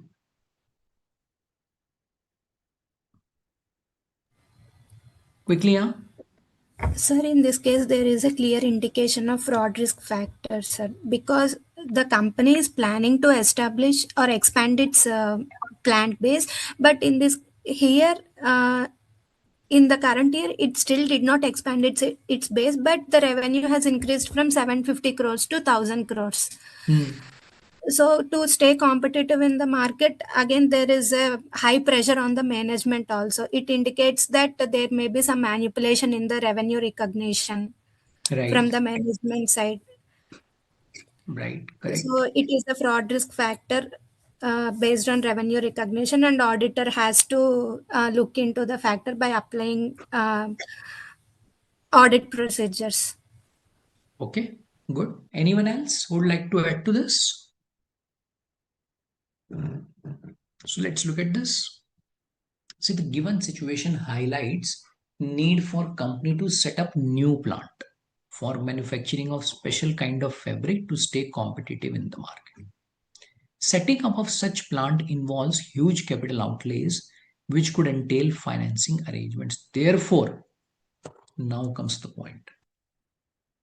Excessive pressure exists for the management to be involved in fraudulent financial reporting. In such a situation, what will happen? Management may be tempted to inflate its revenue to show a rosy picture. It's a fraud risk factor clearly and needs to be evaluated by the auditor. The revenues have jumped significantly. without any change in plant capacity. Now, this could be one of the factors for the auditor to consider. Auditor may consider this in terms of the risk assessment, right? Audit procedures to address such risk. For example, performing substantive analytical procedures relating to revenue. Use of computer-assisted audit techniques to identify unusual revenue transactions. Testing the controls around the revenue process. All of these are important audit procedures in this regard. Okay. Next. CA Ridhima is the internal auditor of Track Store Limited and has pointed out following deficiencies in the internal control of the company in her reports. Okay, so there are some deficiencies which have been reported. And please understand, we are talking about internal auditor.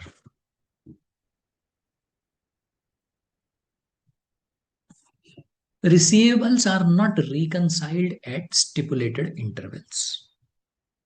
Customers are provided a credit limit based on their track record. However, no review of customer credit limits is undertaken at required intervals.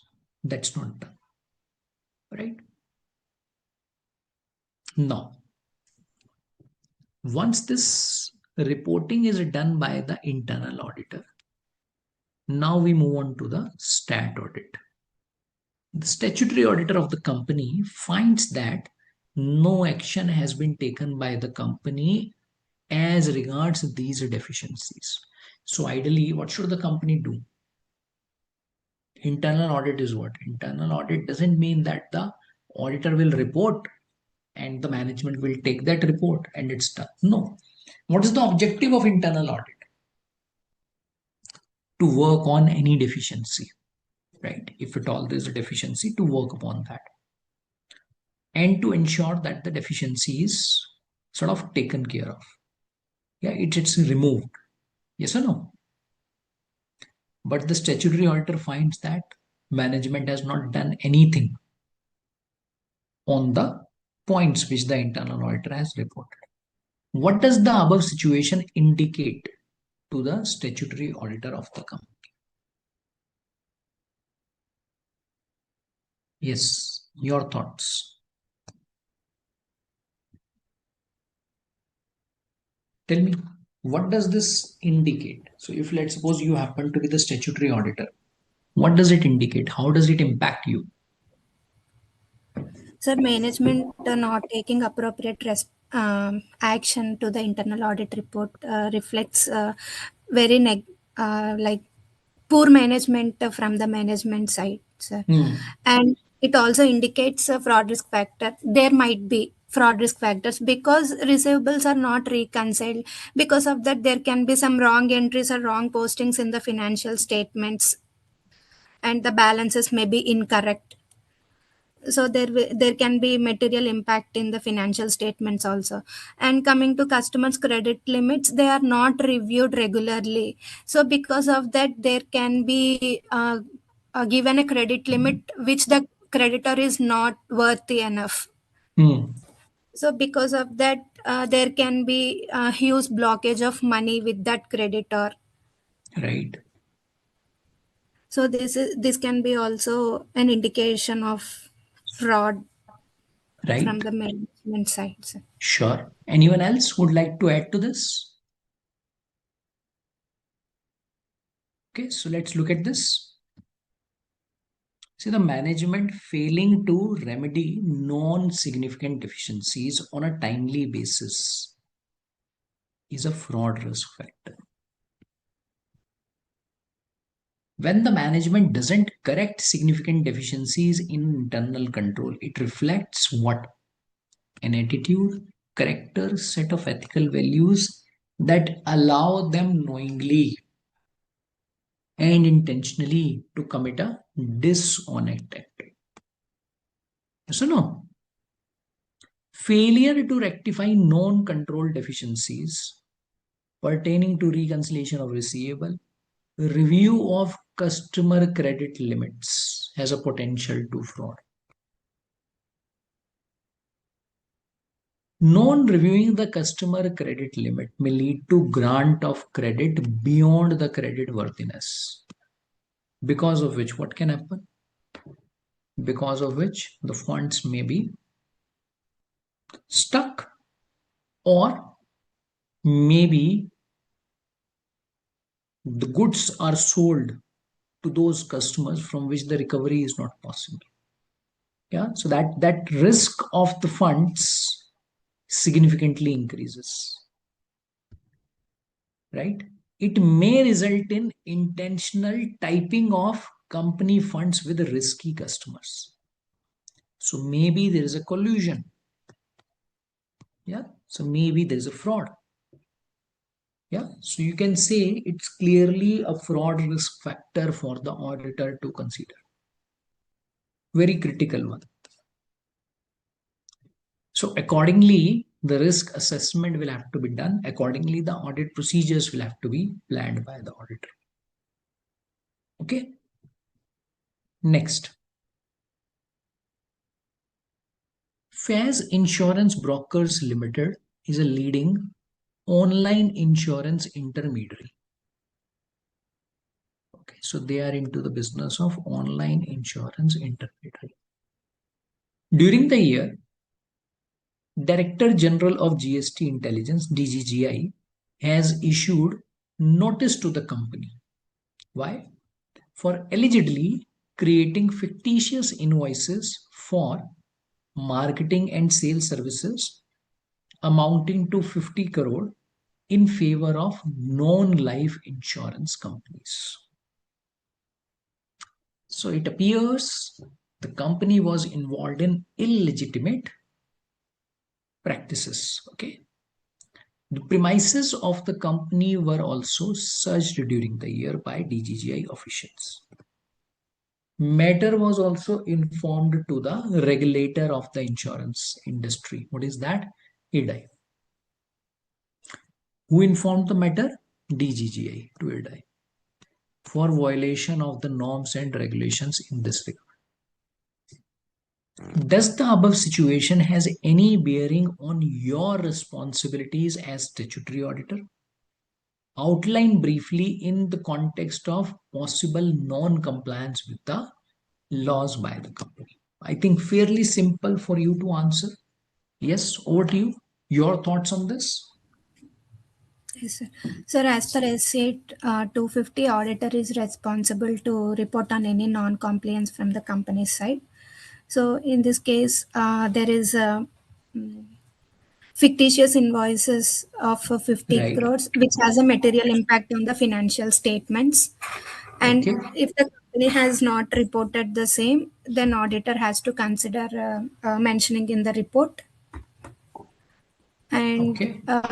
the matter like violation of norms and regulations and report to IRDI also. This is also like there can be huge impose of a penalty or fines on the part of the company. So hence it is also a like material significant matter. Right. And if the company has not reported in the financial statements, auditor has to report its non-compliance in his audit report. Okay, so when you say the company has not reported, so what is it that you are referring to? So what is it that the company was required to report on? Sir, if there is like in this case there is an issuance of notice, no sir, it has to be made aware to the users of the financial statements, like in the notes. Okay. If it is not mentioned, it is So you're saying an mistake. appropriate disclosure should be given by the Yes company sir. in its financial statements, is it? Yes sir. Yes sir. Okay. Right. Anyone Yes. else? Anything that you like to add here? Anyone? Okay, so let's look at this. See, when the auditor becomes aware of existence of has information about investigations by the regulators,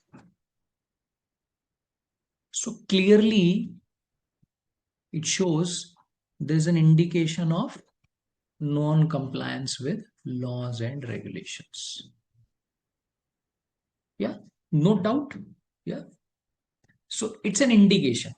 Now, please understand. So we are not saying non-compliance has taken place, but indication is there. That will have to be looked at. That will have to be settled. In the given case, what do we have? We have this scenario wherein the notice is served upon the company in respect of this matter. And this matter is a serious offense. It's not a small matter involving penalties, prosecution, right? Will it have an impact on the financial statements? Because as an auditor, what do we need to look into? Anything which has a financial impact. So that becomes important. Again, depending on the materiality. So clearly, this will have an impact on the financial statements. Clearly, right? The matter has also been informed to IRDA. So as a result of this, what will happen? They may also come up with some penalties on the company. And in fact, in terms of the way the company is functioning, they may also get into their assessment at an independent level. So those sort of repercussions may also be there. So that is something which the auditor needs to look at. So all of these non-compliances.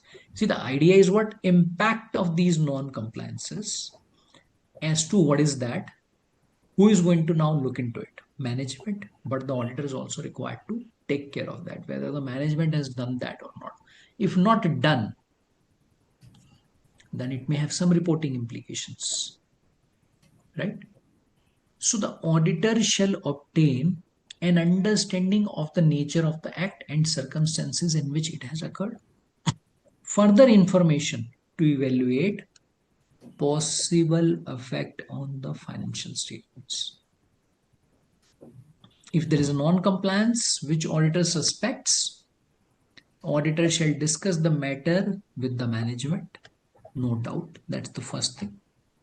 With TCWG, again, depending on our assessment, whether this requires, of course, the nature of this matter is such that surely this discussion will be required with TCWG.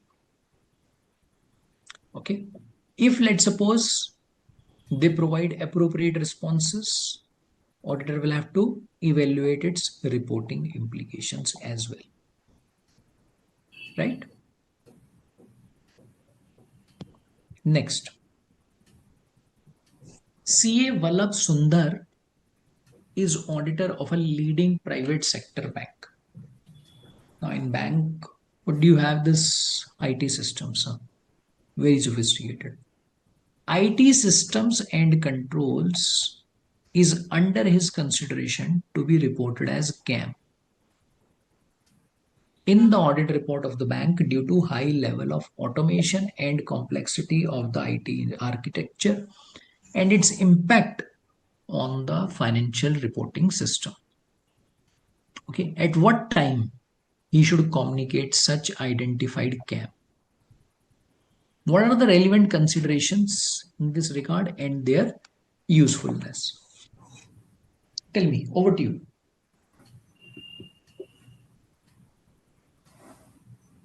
Yes, your thoughts? Anyone? Sir, any key audit matters, they need to be communicated appropriate on timely basis. Nowhere it is given like within this time. No, sir. Even in standard, it is mentioned on a timely basis. Okay. No, but when you say a timely basis, of course, the time frame is not there. But what will you consider a timely basis? Means what is the meaning of that timely basis? Like as and when it came to the notice of the auditor. Okay, so let's suppose this has come to the notice of the auditor. So the auditor now needs to immediately report it somewhere. Is it? Are we talking about that? Or what is it that we are discussing? Reporting of key audit matters to TCWG. Okay, so no, my question is, that what do you consider as timely reporting? Means what is that timely manner? How do you define that? That's the point. Actually, that's my doubt, sir. Okay, no worries. So let's look at this, He right? said at what Yes. time he should communicate such identified key audit matter. Means he will be going through the system audit once, and once he'll be Right. satisfied that what is the process and how the things are taking place. After that, after all the conclusions and all his crux, whatever the basis he is finding, what are the materiality and all. After that, he should communicate to TCWG. Hmm. And relevant consideration in this regard and their usefulness considerations should be like are the transactions taking place that it should not be altered once Right. the entry is done. Then one in case like if I say how the system things are taking place from level 1 to level 10, who will be the responsible person who is having a whole sole authority, who can alter the transactions, and all these all has to be taken care. And what are like a limit of the financial amount that to which extent the cash should be with the bank or with the dealer, how much should be with the management and with the bank manager, and who is responsible for all those things. So he'll have to look at it. Correct. Very good. So now let's look into this. As you rightly mentioned, this communication with TCWG has to be done in a timely manner. Okay.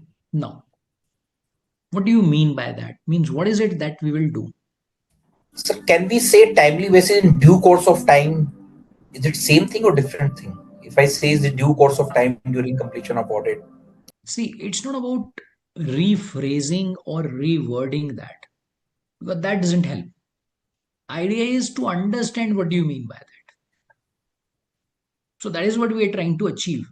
Okay, means if you say timely basis, what is the meaning of that timely basis? Yes or no? Now, in this case, any communication which you do with the TCWG on a timely basis, currently, let's try to understand what is the process which is followed.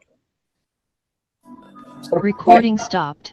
if I say due course of Recording in time progress. in spite of timely basis, so it Sorry? would be right or it will be wrong. No, sorry. Can you please repeat? What's your query? If I say he will notify this in due course of time, means Mm-hmm. during completion of audit. But this is treated as a wrong answer. Timely basis or due course of time, both are related or both are different. See, that's what I told you. That you are just trying to sort of play with the words. Okay. That is not the requirement. So if you say due course or timely basis, effectively we are talking about the same thing. So if that is your question, then of course you are very much with the same meaning. But the point is that how do you explain that? So can you please help me understand that if you want to use this different word as against timely basis, what do you mean by that? Can you please explain that? During completion of audit, like we will mention, we are saying like in due course No, of what do time. you mean by during completion of audit? How do you define that? So Let's timely, what you want to say? In timely, we will no. So what is it that I have inform to in say advance that will definitely be discussed. First of all, I want to understand from you that when you say that during the course of audit, while the audit is getting completed, or if let's suppose the audit is completed, when is it that you will do this communication? So that's where we can understand as to what is happening practically and what is really required to be done. Okay, so let's talk about both the things, right? So currently, what will happen? Say the audit is going on. Say the audit started on 1st of May 2025. Which year is getting audited? 24-25. Okay, so we are talking about audit of 24-25, right? When is the audit expected to be completed? Management wants by 31st May it should be completed. Okay, they have planned the board meeting, let's suppose on 7th of June 2025. Let's suppose this is the plan. So currently what will happen? On 7th of June, auditor will have one presentation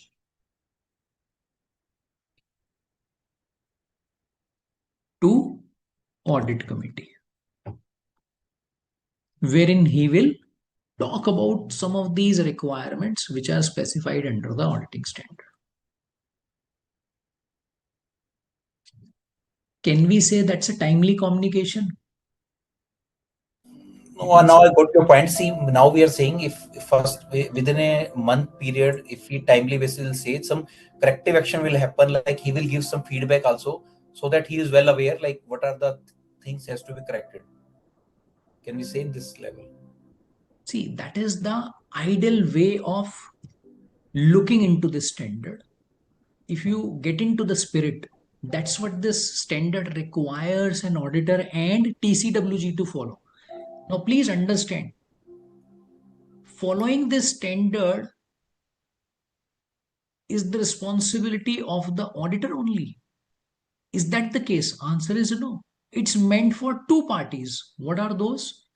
Auditor and TCWG. Both of them have to come together. Both of them have to talk to each other. And that's where I told you that over the last few years, if you are aware of some of the things which are happening as around the regulatory reviews which are taking place in respect of a lot of audits which are going on, there is a significant focus of some of the regulators on this particular area. That this communication which is currently going on, okay, wherein the auditor will come on 7th June, make a presentation to the audit committee, and what is the time frame he'll get? Maybe 10 to 15 minutes. Now comes the question that is this time frame good enough to have any discussion to take place? Forget about the meaningful discussion. Answer is no. So that's why what is the appropriate way? That somewhere over here when they start, somewhere over here when the process is going on, okay, these discussions should be taking place. So corrective action can always be taken on this date, no doubt. But it's always better to do this on time and at a regular basis so that the parties have a clear understanding as to what is going on and what is required to be done. So go to your point. I just think about from examination point of view, like if we write something, other thing, like our marks will be impacted. Sometime in mind, like rated word we are writing, but we are giving another meaning. It will impact the valuation. Correct. See, I can understand your perspective because I think So in the last sometimes session we miss also. to highlight the major things. Like when we are writing, So right, its mind is not coming up right word, then we will lose the mark. no, so it's not about losing the marks or not losing the marks.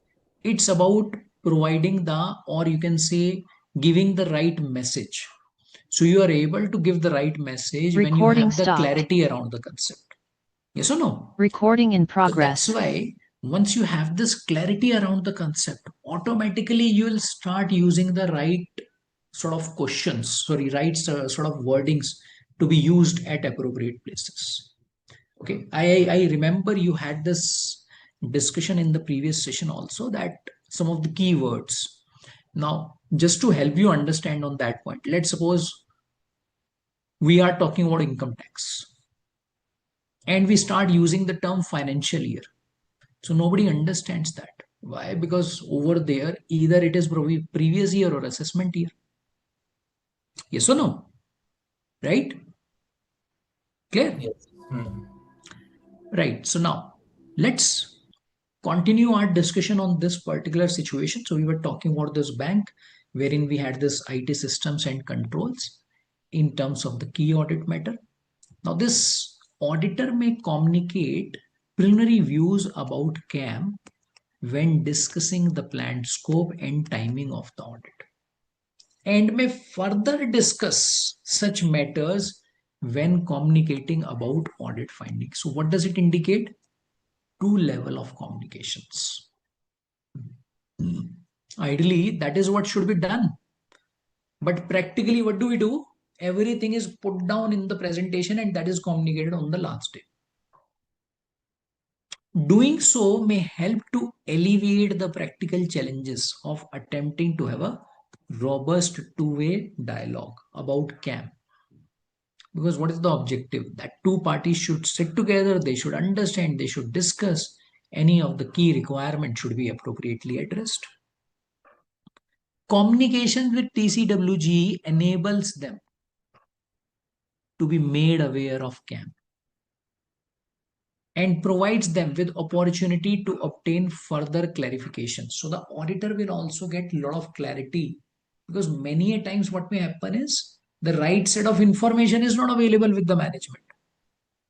So whatever the management had, they provided that download to the auditor. But what if the management is missing on some of the key facts? So that is something which can be passed on to the auditor through the TCWG. Auditor may consider it useful to provide TCWG with a draft of auditor's report. Okay, because they will also have a clarity as to what is going to be there. Otherwise, what will happen at the last moment, they will see this report. Okay. So communication with TCWG recognizes their important role in overseeing the financial reporting process, provides opportunity for TCWG to understand the basis for auditors' decisions in relation to key audit matters, how these matters will be described in the auditor's report. It also enables TCWG to consider whether new or enhanced disclosures may be useful in the light of the fact that these matters will be communicated. Because the management may also want, or you can say, if you look at it from the company's perspective, the company may also want that because something is going in the audit report, so that's why appropriate disclosures around it in the form of explanations. What are disclosures?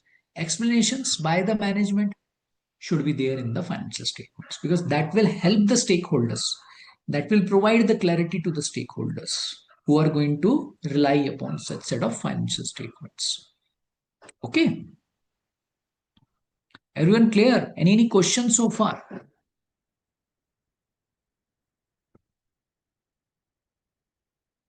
No, sir. Clear. Right, good. Let's look at this. For audit firms, GPR and Company, MKS, CY and Associates, DS, they have been appointed as statutory auditor of KNB Bank. Okay, so this is the company and these are the auditors. So we have 4 auditors. Okay, so it's a public sector bank in accordance with the regulatory requirements. Professional work was also divided amongst the audit firms on the basis of zones of bank. However, work related to IT systems and controls was not allocated by them due to its very nature.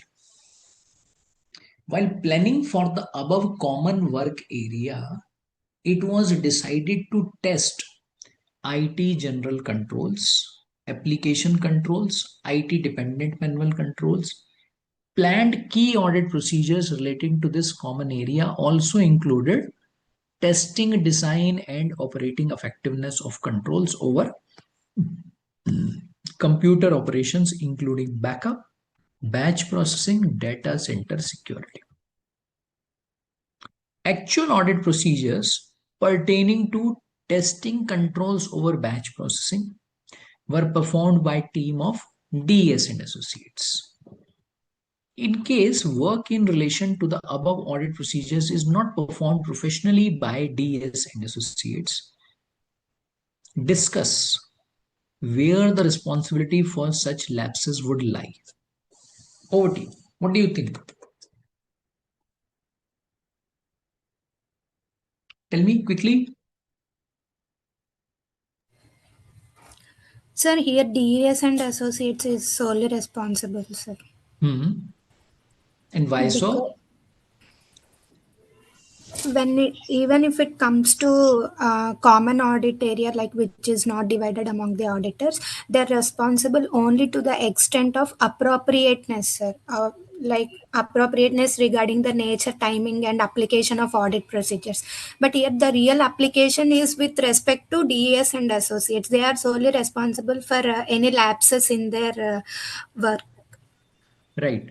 So in the instance case, if you look at it, audit procedures relating to testing, design, and operating effectiveness.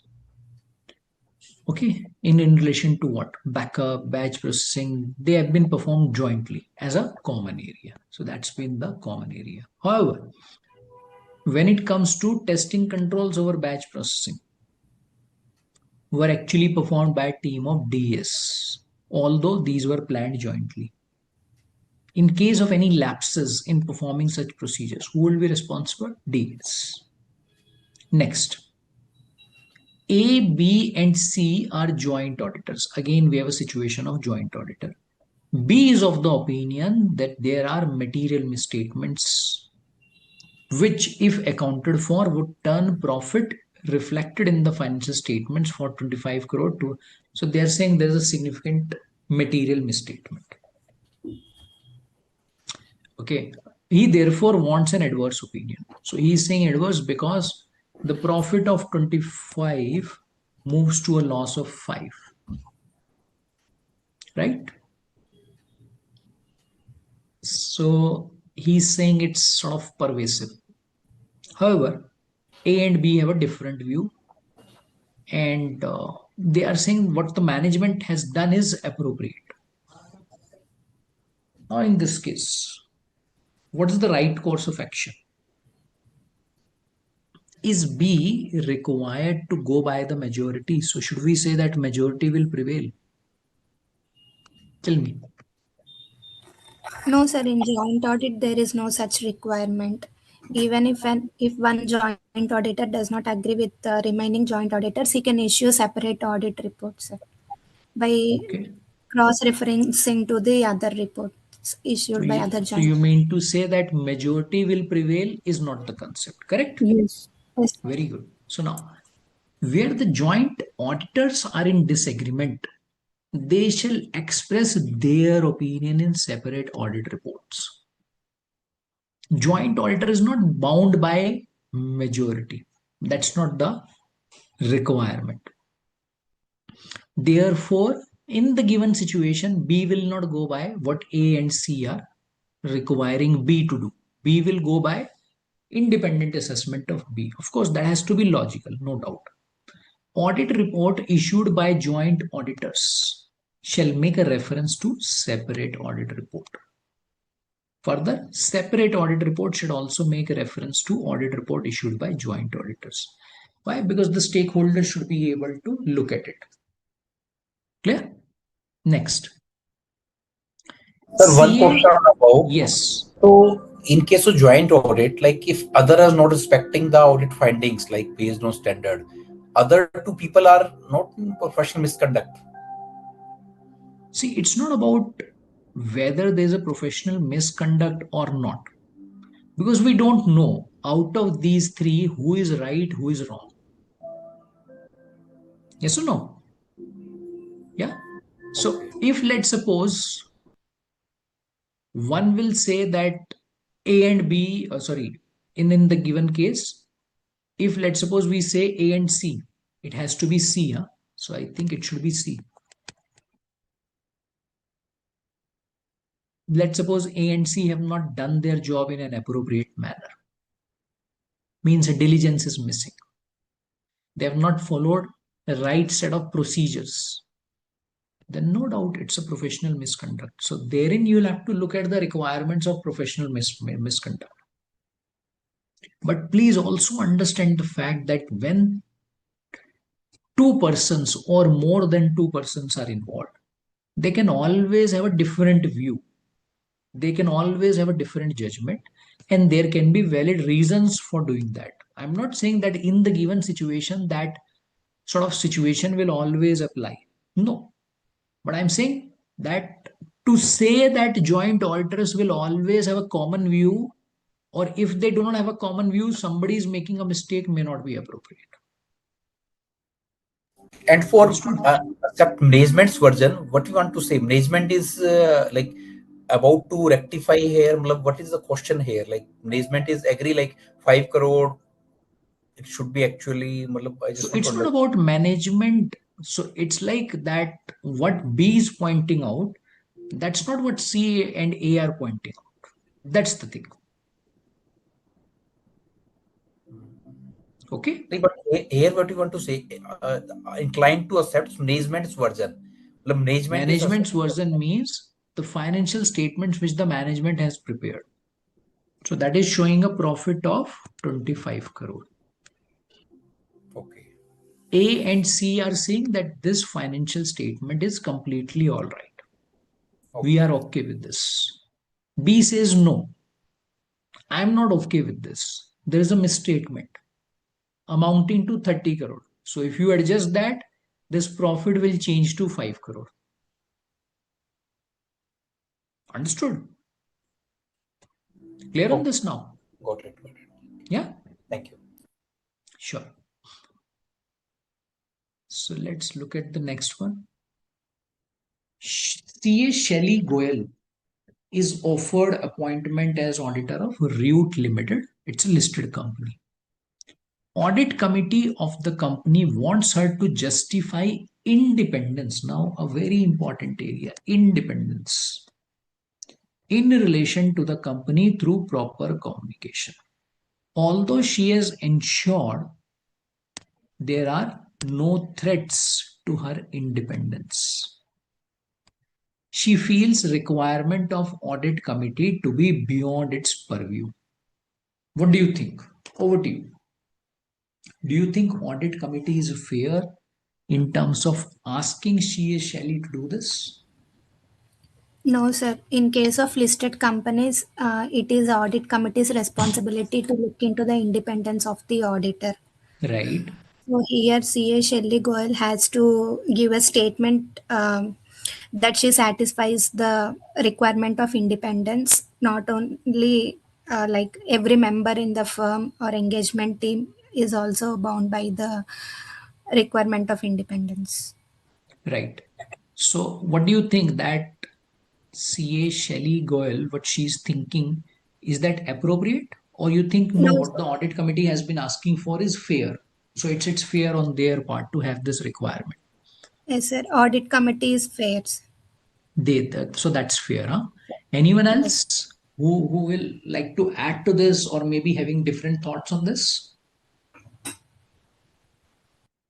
No, sir, same thought, because audit committee for publicly limited company is required to have that they should be satisfied that the independence of auditor should be intact.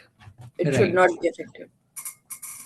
Very good. So now, see, when you look at this SA 260, that's where what do you find? There has to be a communication by the auditor to the audit committee in relation to what? Impairment, sorry, independence. Yes or no? So if we only look at SA 260, thereby we get to see this requirement to be taken care of by the auditor. And there has to be a communication to that effect. So that's why if the audit committee is asking for this on the part of the auditor, so it's completely okay. It's something which the auditor has done, but the auditor also needs to demonstrate that. Auditor also needs to communicate that. Further, even if you go by those companies act requirements, it is something which is required on the part of audit committee to get it done. Yes or no? So that's why if the audit committee is asking for such type of requirement, it's fair on their part to ask for this. Yes. Let's look at the next one. CA Anand is the engagement partner for audit assignment of NHT Limited. So the name of the company is NHT, and we have this CA Anand as the EP. Company is engaged in manufacturing of iron and steel bars. Company has its plants in the state of Sikkim.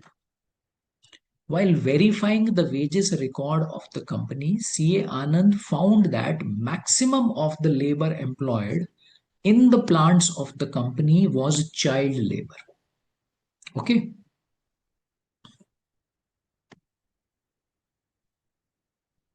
Was child labor. He questioned the management of the company about the same, to which the management replied that looking into the compliance of such law is outside the scope of auditor. Why? Because he needs to look into the financial matters only. So this has nothing to do with the financial matters. Your thoughts? What do you think? Do you think auditor is going beyond the purview of beyond the scoping requirement, or you think no, auditor is fair? No, auditor is fair, sir, because as per SA 250, he has to look into the non-compliance of laws and regulations on the part of the entity. Here, the company has appointed large number of child labor. So these can result into fines and penalties on the side of the company, which can have material impact on the financial statements. Right. So now, So yes, please go ahead. so he is within his limits, sir. Right. See, important part is that management at times may be correct, but one has to evaluate that whether the non-compliance or the law or regulation which the auditor is now looking at, can it have some financial impact? The answer is clearly yes. It can always have a financial impact. So something which is going to have a financial impact is going to bother the auditor. Yes or no? So when you have this auditor questioning the management replying that it is outside the scope of financial audit may not be appropriate. Why? Because it can have the material impact, because there could be penalties on the company, and those penalties will translate into the financial statements, which will have some impact on the financial statements also. Right? So from that perspective, if the auditor is asking for this is an important area for the auditor to look into and evaluate its impact, and accordingly look into the reporting implications as well, if at all, wherever it is required. Okay. Now, I think this is a small one, so let's look at this. Right, so let's look at this. UVW and Associates are the statutory auditors of Moon Limited, a listed company, for the financial year 23-24. CA Udhav is the engagement partner. He was of the understanding that as per the requirements of SA, he has the responsibility to communicate following matters to TCWG. Auditor's responsibilities in relation to financial statements audit, planned scope, timing of audit, auditor independence. Which of these matters is not included in the list prepared by CA Udhav? Discuss such matters in detail. Over to you. Yes, your thoughts.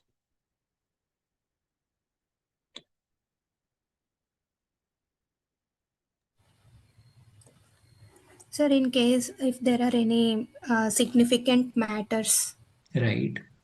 that is not included, and auditor's observations regarding the accounting policies followed by the entity, accounting estimates.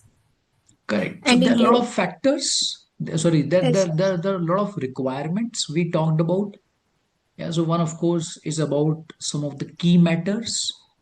If let's suppose there are some significant difficulties which the auditor has faced during the year in terms of the audit, if let's suppose there are some modifications, if there have been some material misstatements, whether those have been corrected or uncorrected, right? Any of the EUM matters, any of these matters which were significant, even though those were corrected, those were not resulting in modifications.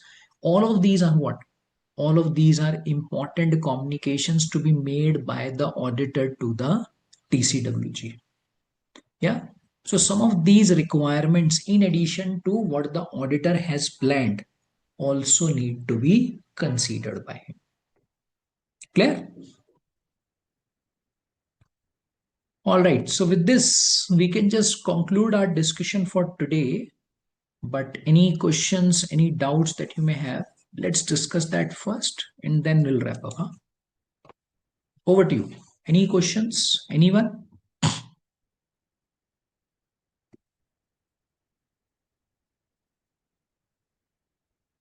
No questions? No, thank you, sir. Sure. All right. So with this, we can then conclude our discussion.